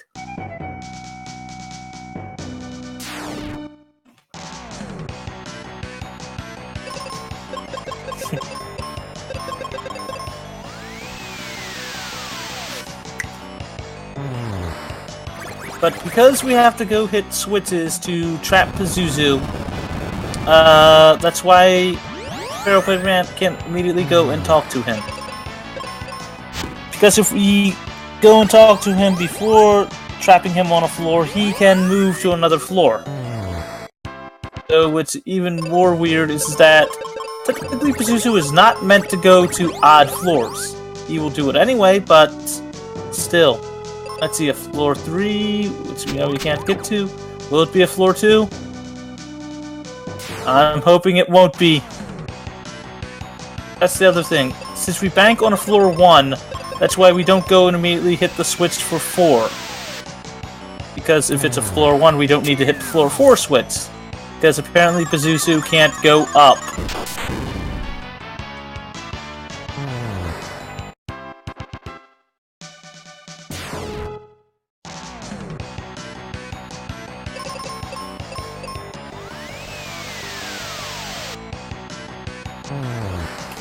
And the way that it changes everything is because of the number of battles. Having any other floor but a floor 6 adds a lot. Oh dear god. Oh dear god. Cyclone, I am sorry. Well, that just added about 5 minutes to his run. At the least.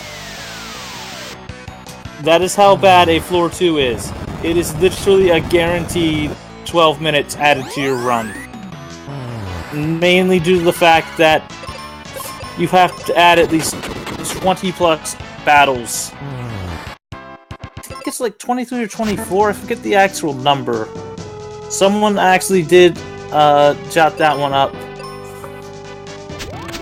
But no, this is the main reason, as you can see on FeralPigman's side having to walk around. For Cyclone, he's got to do that, I think it's what, at least twice? No, that's not correct. Basically, he's got to walk over, talk to Pazuzu, hit floor 2 to lock him there, hit floor 3 to lock him there, and then, well, hit floor 4, lock him there, and then go talk to him at floor 2, and then he'll go up to floor 3. But yeah, it is complicated.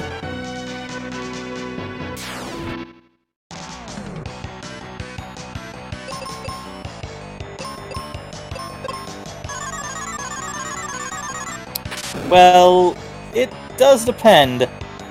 Remember, you still have the true secret final boss to decide things as well. Plus, Pazuzu might actually play nice for Cyclone and be horrible to FeralPigman. Let's see, have they put the baby raises in the SRL chat yet? No! I know some runners do like to mention that as well in there. Because, well, everybody hates Pazuzu. Pazaza. I have no clue on that one. Let's just call him the Jerk Bird.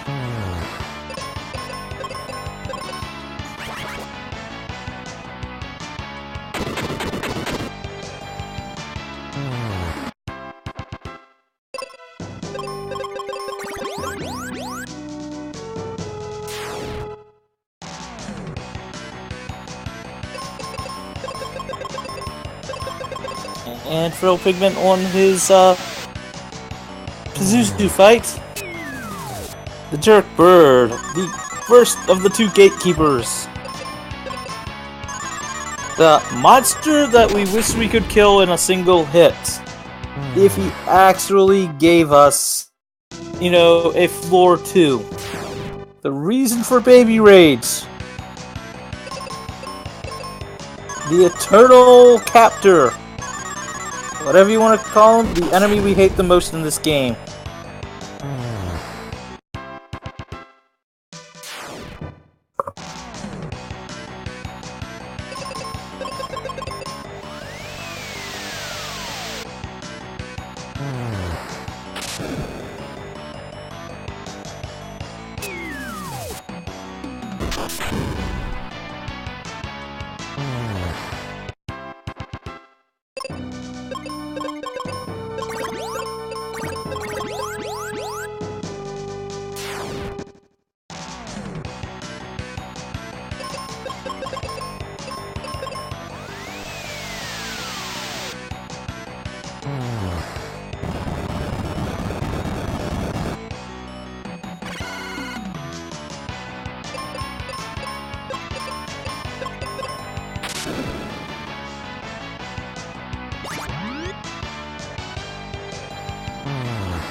And FeralPigman getting through his Pazuzu fight.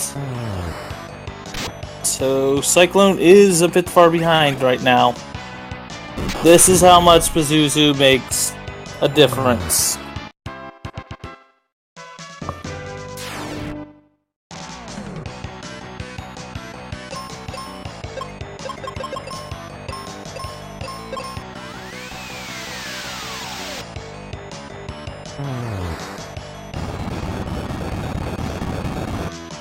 Yeah, floor 2. Don't worry, Cyclone. You've got a chance at this. You do.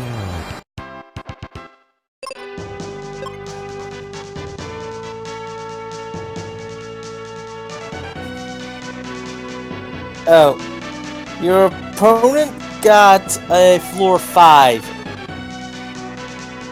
FeralPigman got a 5, man.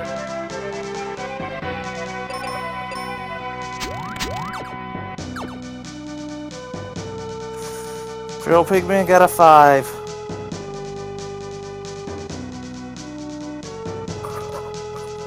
This is why floor 2 is so annoying.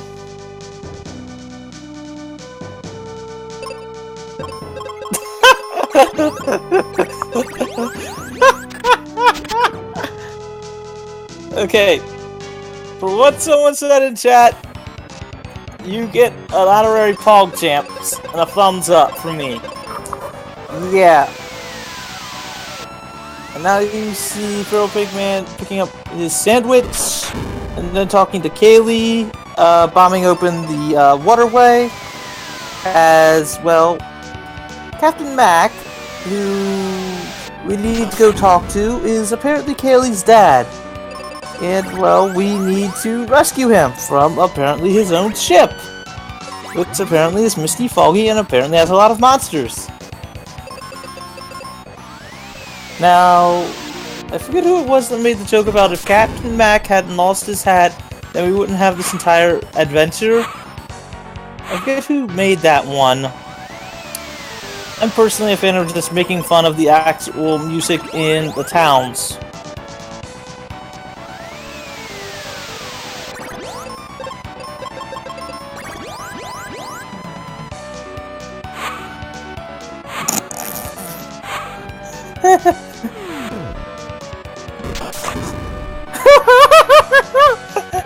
Oh my god. This is when you know everybody is actually tired. But, in all actuality, RNG is actually balanced out throughout the game. It just comes down to two choke points. The Jerk Bird, who you see Cyclone fighting, and the second Jerk Bird, the refight of him. As it's a classic Final Fantasy. You always have the boss refights. At least through 4. But at least we don't have a boss rush in this game. We have a Hellway, but we don't have a boss rush. Let's go, Cyclone! Let's go, Cyclone! If you haven't already, do follow our runners. They're putting on a show for you tonight. Considering how hard this game... Well, it's not that hard, but how annoying that boss can be. Mind you, I didn't even get a chance to explain his one special attack. Which, if you ever see him, like, close his wings, that's known as the Psych Shield. Zuzu, every now and then, can actually use that, and if you then attack him with it, he will counterattack you immediately. You won't deal him damage, especially if it's magic-based. And FeralPigMan picking up his Gaia armor, best armor in the game, and talking to Captain Mac. And there's Kaylee, coming to bitch at her own father as to why he was just lying around. Oh, and our sandwich falls on the ground again. God, that sandwich really likes to get dirty, doesn't it? And now you'll see Cyclone pick up...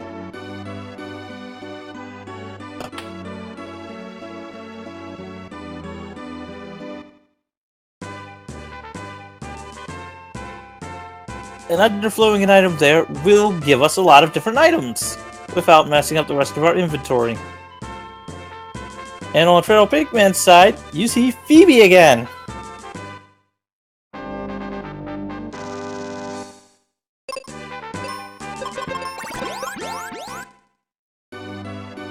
Yeah, I agree with ya.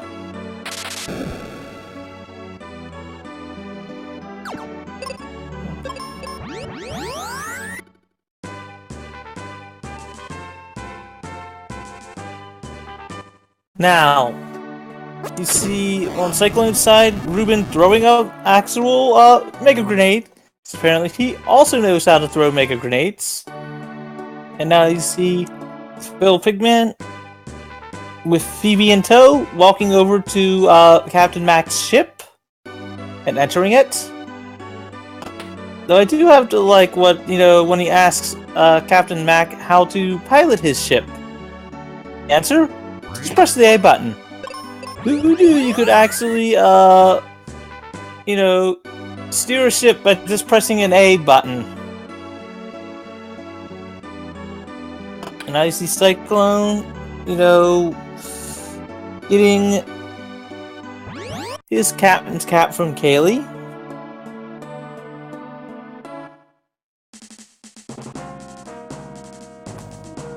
And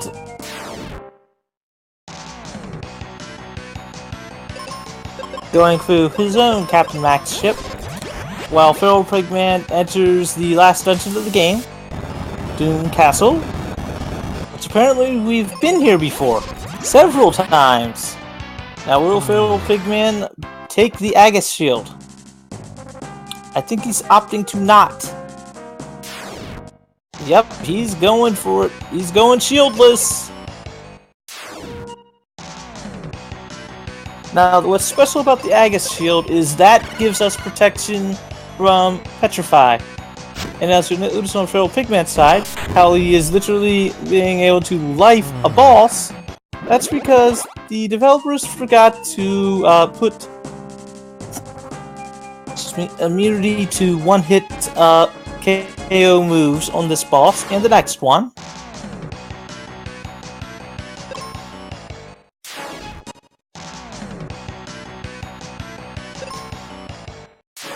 Now, as you will see here, FeralPigman climbing up the tower. As me and Cyclone have once done in commentary, we've named each area. He's entering the ice cream parlor, as each area has a associated area that we've already been to, or have supposed to have been to. Ouch! Luckily for FeralPigman, he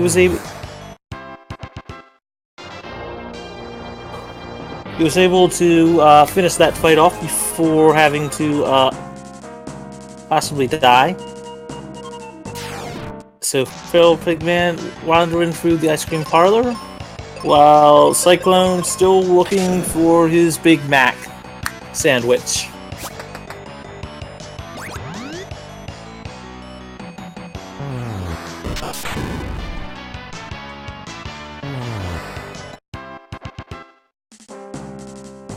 But you now see Cyclone pick up his Gaia armor.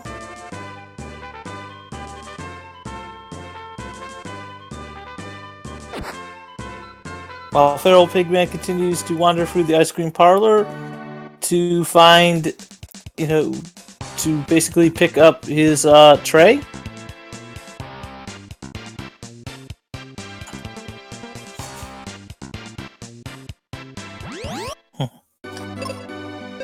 Vanish Last Doom worked. Also, Vanish Last Exzone, aka Vanish, also did work too. I still remember being able to use that on one of the bosses and get away with it. Mind you, didn't get the special item, but 1 minute boss or about 3 minute boss.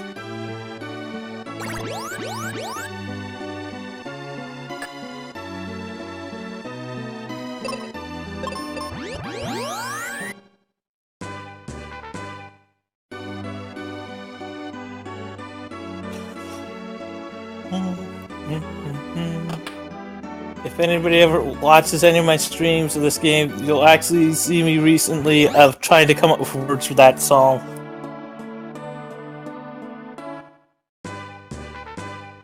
Yeah, using a phoenix down on the train is kind of funny, though as per, tradition, you should always suplex the train first, and then have Cyan or Shadow give it the phoenix down.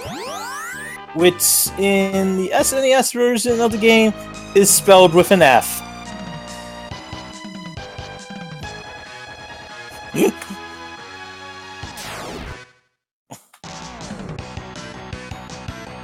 Because seeing Sabin actually suplex a train is still amusing.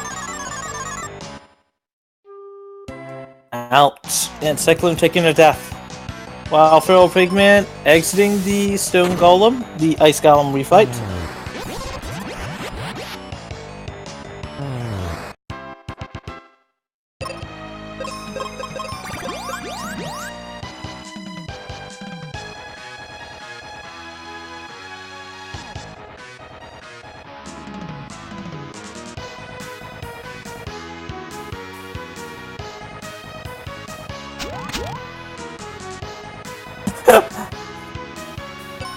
And looks like both of our runners are opting to not take the Agus shield. Personally, I don't take it, but then again, I have my ways of getting around not taking it. But Cyclone's on the Flamosaurus Rex refight, the Skeleton Rex. Is it Skeletal Rex? Not sure. And now you see FeralPigMan entering the not-so-tease area. As... where the heck did we encounter lava? I don't remember us actually doing this part of the game. Where did this game get a fire area?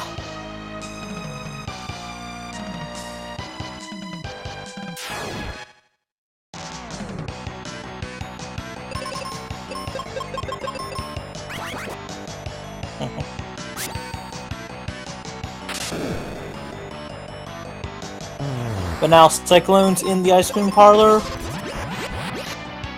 Don't worry, there's still the Sky Lounge. And the Mega Ultra Chicken to deal with. Because who doesn't like fried chicken? Wait, don't answer that if you don't like fried chicken. I understand if you don't. It's just, I know a lot of us that do like fried chicken. Especially Southern fried extra crispy chicken.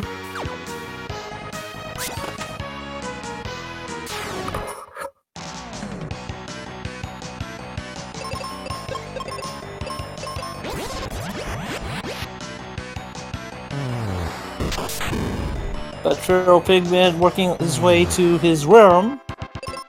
His two-headed worm. Getting his stick. Well, I should say his worm burger and his dipping sauce for the chicken that he's about to eat in the Sky Lounge.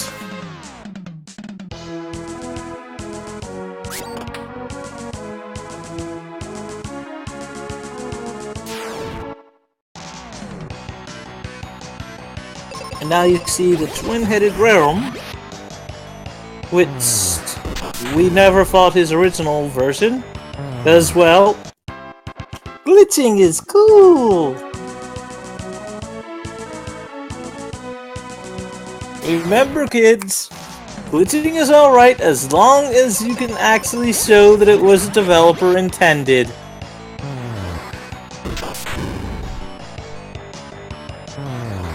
And FeralPigman taking a death so far.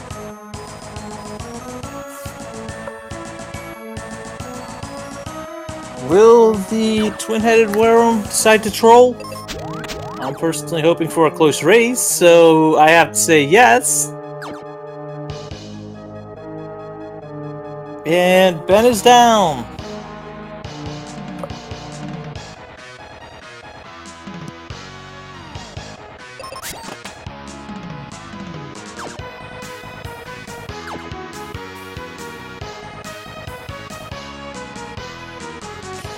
So now Cyclone's walking towards the stone golem, while FeralPigman is hoping to survive the twin-headed worm fight. As you can see, we decapitated one of his heads. And what's really amusing is after this fight, after this part, he'll lose his entire neck for that. Answer in chat, right now, FeralPigman is winning, but not by much, I'd say. Just due to the fact, we still have the 4th floor of Doom Castle to deal with, the Sky Lounge. Simply due to the fact of, you have to fight another jerk bird. And, that makes all the difference.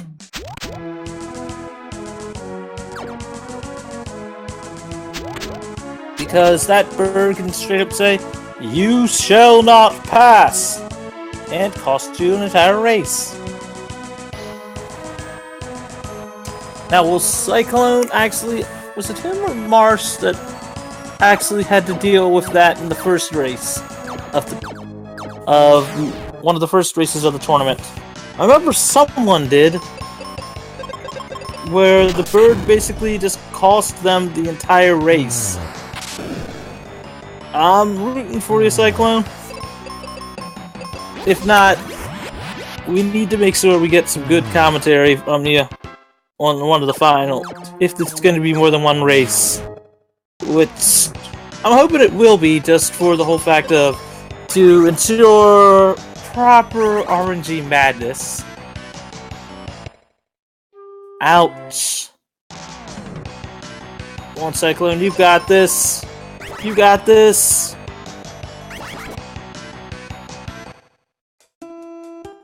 Oh. I'm sorry, Cyclone. I'm sorry.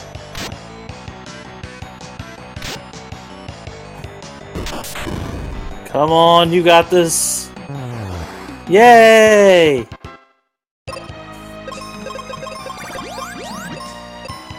So now, we've got Cyclone working his way through Nacho Cheese Land to deal with his twin-headed worm, while FeralPigMan in the Sky Lounge, lounging around, hoping he doesn't fall back into the nacho cheese sauce.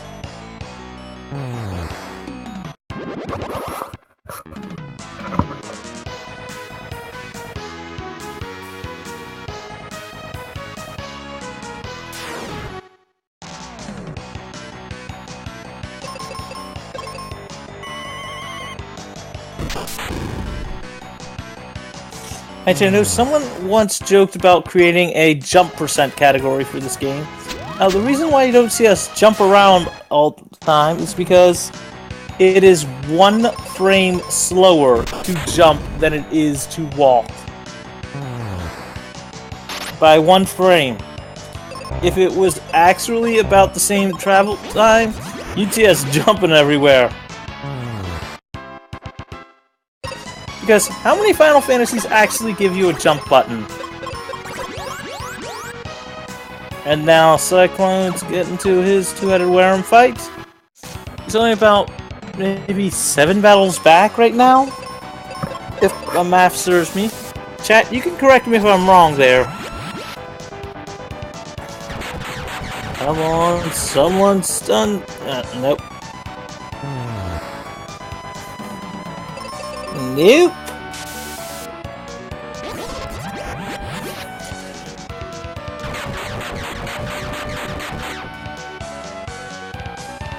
But now we got FeralPigman ever so slowly inching towards the super secret final boss fight. I mean, it is a super secret final boss. That's the true final boss of the game. While Cyclone's working on the two-headed worm, hopefully he'll finish it off. I know he should.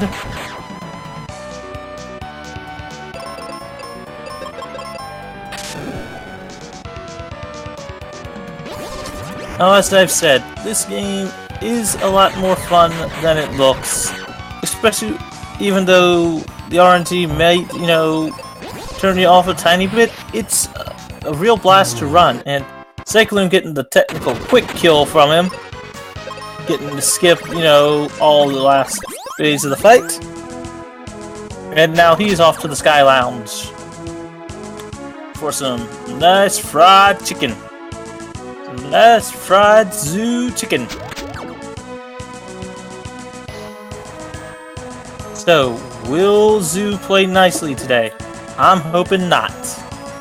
I'm hoping he lets Cyclone catch up. Sorry, FeralPigMan, but I want to see a nice close race at the end for a semifinals match. Hopefully you understand if you're watching this and, completely understand. It's like, you got this right now. I just want to see a nice close race.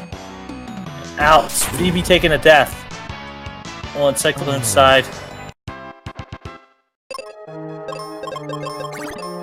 The most using thing is that or Zoo or Zazu. Yes, we have a Pokemon in this game. Can actually be annoying. He really doesn't like to get captured.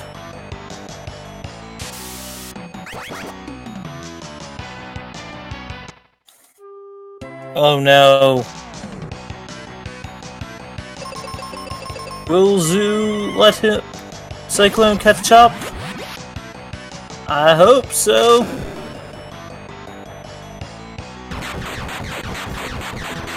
I hope so.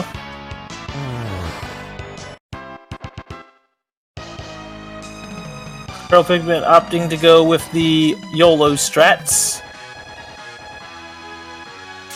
Now, I'm not sure what either of these runners' PBs are. They're both looking, well, FeralPigman's looking to possibly hit a sub 205, which is very good. As I said, I'm not sure about Cyclone, if not he's got a better time or not.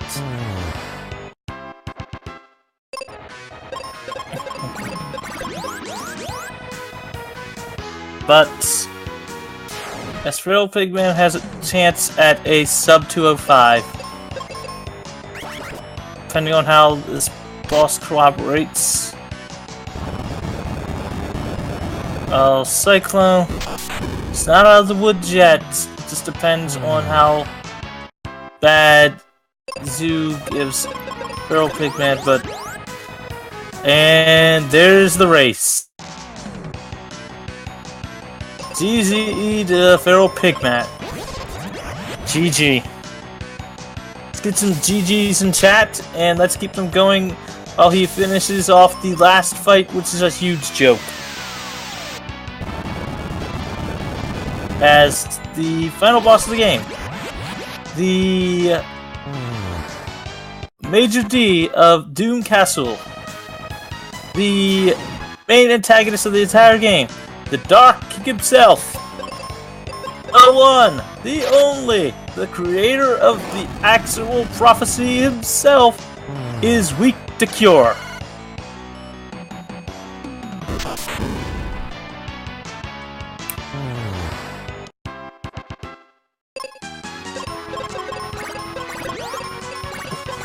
Now, why is this important? Because, well, the game never put a hard cap on cure. So, we cure him enough that it underflows the damage. As you see, FeralPigman dealing over 20k in damage. So, we essentially healed the final boss to death. And the quote line, "How amusing! Is this all you can muster?" You see him starting to go with a bunch of arms.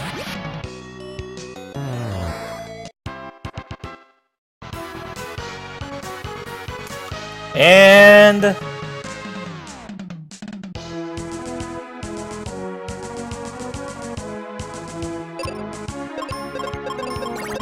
there you have it. FeralPigman finishes first with an SRL time of 2 hours, 4 minutes, and 57 seconds. Let's get some more GGs in chat for FeralPigman.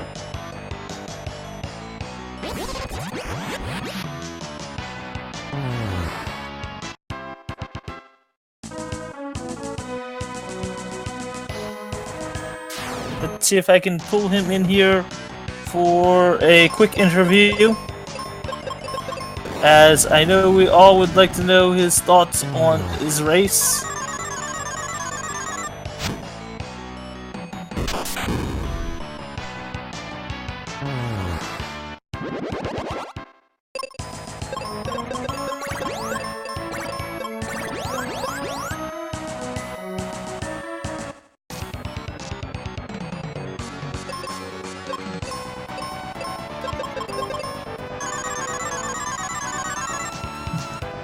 Welcome. Welcome. Hi. How are you? All right. Were you actually watching on stream, or? I had chat up, so I gathered. Like I knew he didn't get floor 6. He got a floor 2. Yeah, I figured that as more and more baby rages showed up in chat. Yeah, that was basically the only thing that saved you, that basically let you win, was getting a floor 5 versus a floor 2. And right now, Cyclone is on his zoo fight right now. But what did you think of this run? It was actually okay, except for the floor 5. Like, I mean, except for not getting floor 6. And what do you think of your opponent? And what do you think of who you're going to be facing next? The second ranked person in the world for this game. Yeah, I mean, we've raced a lot, and we raced live in RPG Limit Break, so it'll be close. I'm sure it'll come down to Zuzu. Yep. Planning to try to take the Aegis Shield or that one to see if it'll actually help you? Or are you gonna go shieldless? Aegis Shield? No, I haven't. I don't think I've ever gotten that. Even when I started. Yeah, I did for the first few runs, and then I've gone shieldless, but I have a strat for that one. Yeah, I'd rather roll the dice. Hey, why do you think I have a strat for getting the Venus Shield early? This just stabilizes out the stuff and just allows me to just run through with basically YOLOing the last half of the game. But your opponent Cyclone is almost done his zoo fight. Got him lying down right now. But yeah, any parts in the run that truly surprised you or that you were upset by? Yeah, my tree segment was pretty bad. And Pazuzu's tower up to flare wasn't very good, so that was kind of annoying. But I mean, all in all, like a 205 with a 4-5 is fine by me. Yeah, I mean, I was rooting for, one of you to actually at least get a floor 6, because both of our races today, none of you had a floor 6. Yeah, that's just how it goes sometimes. I know. But it should be an interesting final. It should be. Do you know if it's going to be just a 1 race, or if we're going to actually balance it out for best 2 or 3? I have no idea, but I hope it's only 1. Why, you don't want to have to deal with another floor 6? Or another floor 2? I'm willing to lose if I get a floor 2. I'm not sure I want to go up to 3 games, three rounds. Oh, I understand that. This game is a little, it's fun to run. It is. It's just more the fact of just, especially if you'd have to do all 3 back to back. But I know that ain't happening. Yeah, that would be ridiculous. I definitely would not do them all back to back. Yeah. This isn't the kind of game, like Donkey or X Mega Man games where it's reasonable to do that. Just go crazy. And excuse me for a minute, as Cyclone has just finished as well with an official SRR time of 2 hours, 10 minutes flat. Hi. GG. Again. GG. Just about to ask if you wanted to come in for an interview. But that answers that question. So GG, Cyclone. Thank you. I knew you were lurking in chat at least, so you saw where your opponent was, I'm assuming. I had to ask twice what floor he got, but yeah, I found out. Yeah, that's basically the difference. Because up until that point, you were leading. 5 minutes? Yeah. Well, I was hemorrhaging time all over the place, but then floor 2 happened. Yeah, a lot of the time you two were neck and neck. Which made it a really good race to call. Especially having, the solo commentary. Allowed me to actually be able to, do something nice with that one. Did Feral have as miserable of an early game as I did? Yes I and no. had a pretty decent early game. Just started kind of going downhill. Trista missed Flame Resurrects 5 times. Nice. I actually had a really good Flamers fight. It was probably it was really good. I didn't have to heal at all. and everything hit. So I have seen the more annoying thing before. Ever tried missing with all of your life spells on the Minotaur? I have not. I have, and I immediately reset after missing the last one. It's like, this runs over 4 minutes in. This is like, I gotta reset. No, it's been a blast to commentate on some of these races. As I know you've done a few Cyclone. Are you going to try to sign up for the final? I might. Depends on when it is. My work schedule makes it hard, but... I mean, it's been really entertaining, and especially, answering chat's questions on that one. If you both go back and scroll through chat, it's been really amusing. Yeah, I was wondering what was going on in chat. You guys are talking about the weirdest stuff. Trying to entertain them.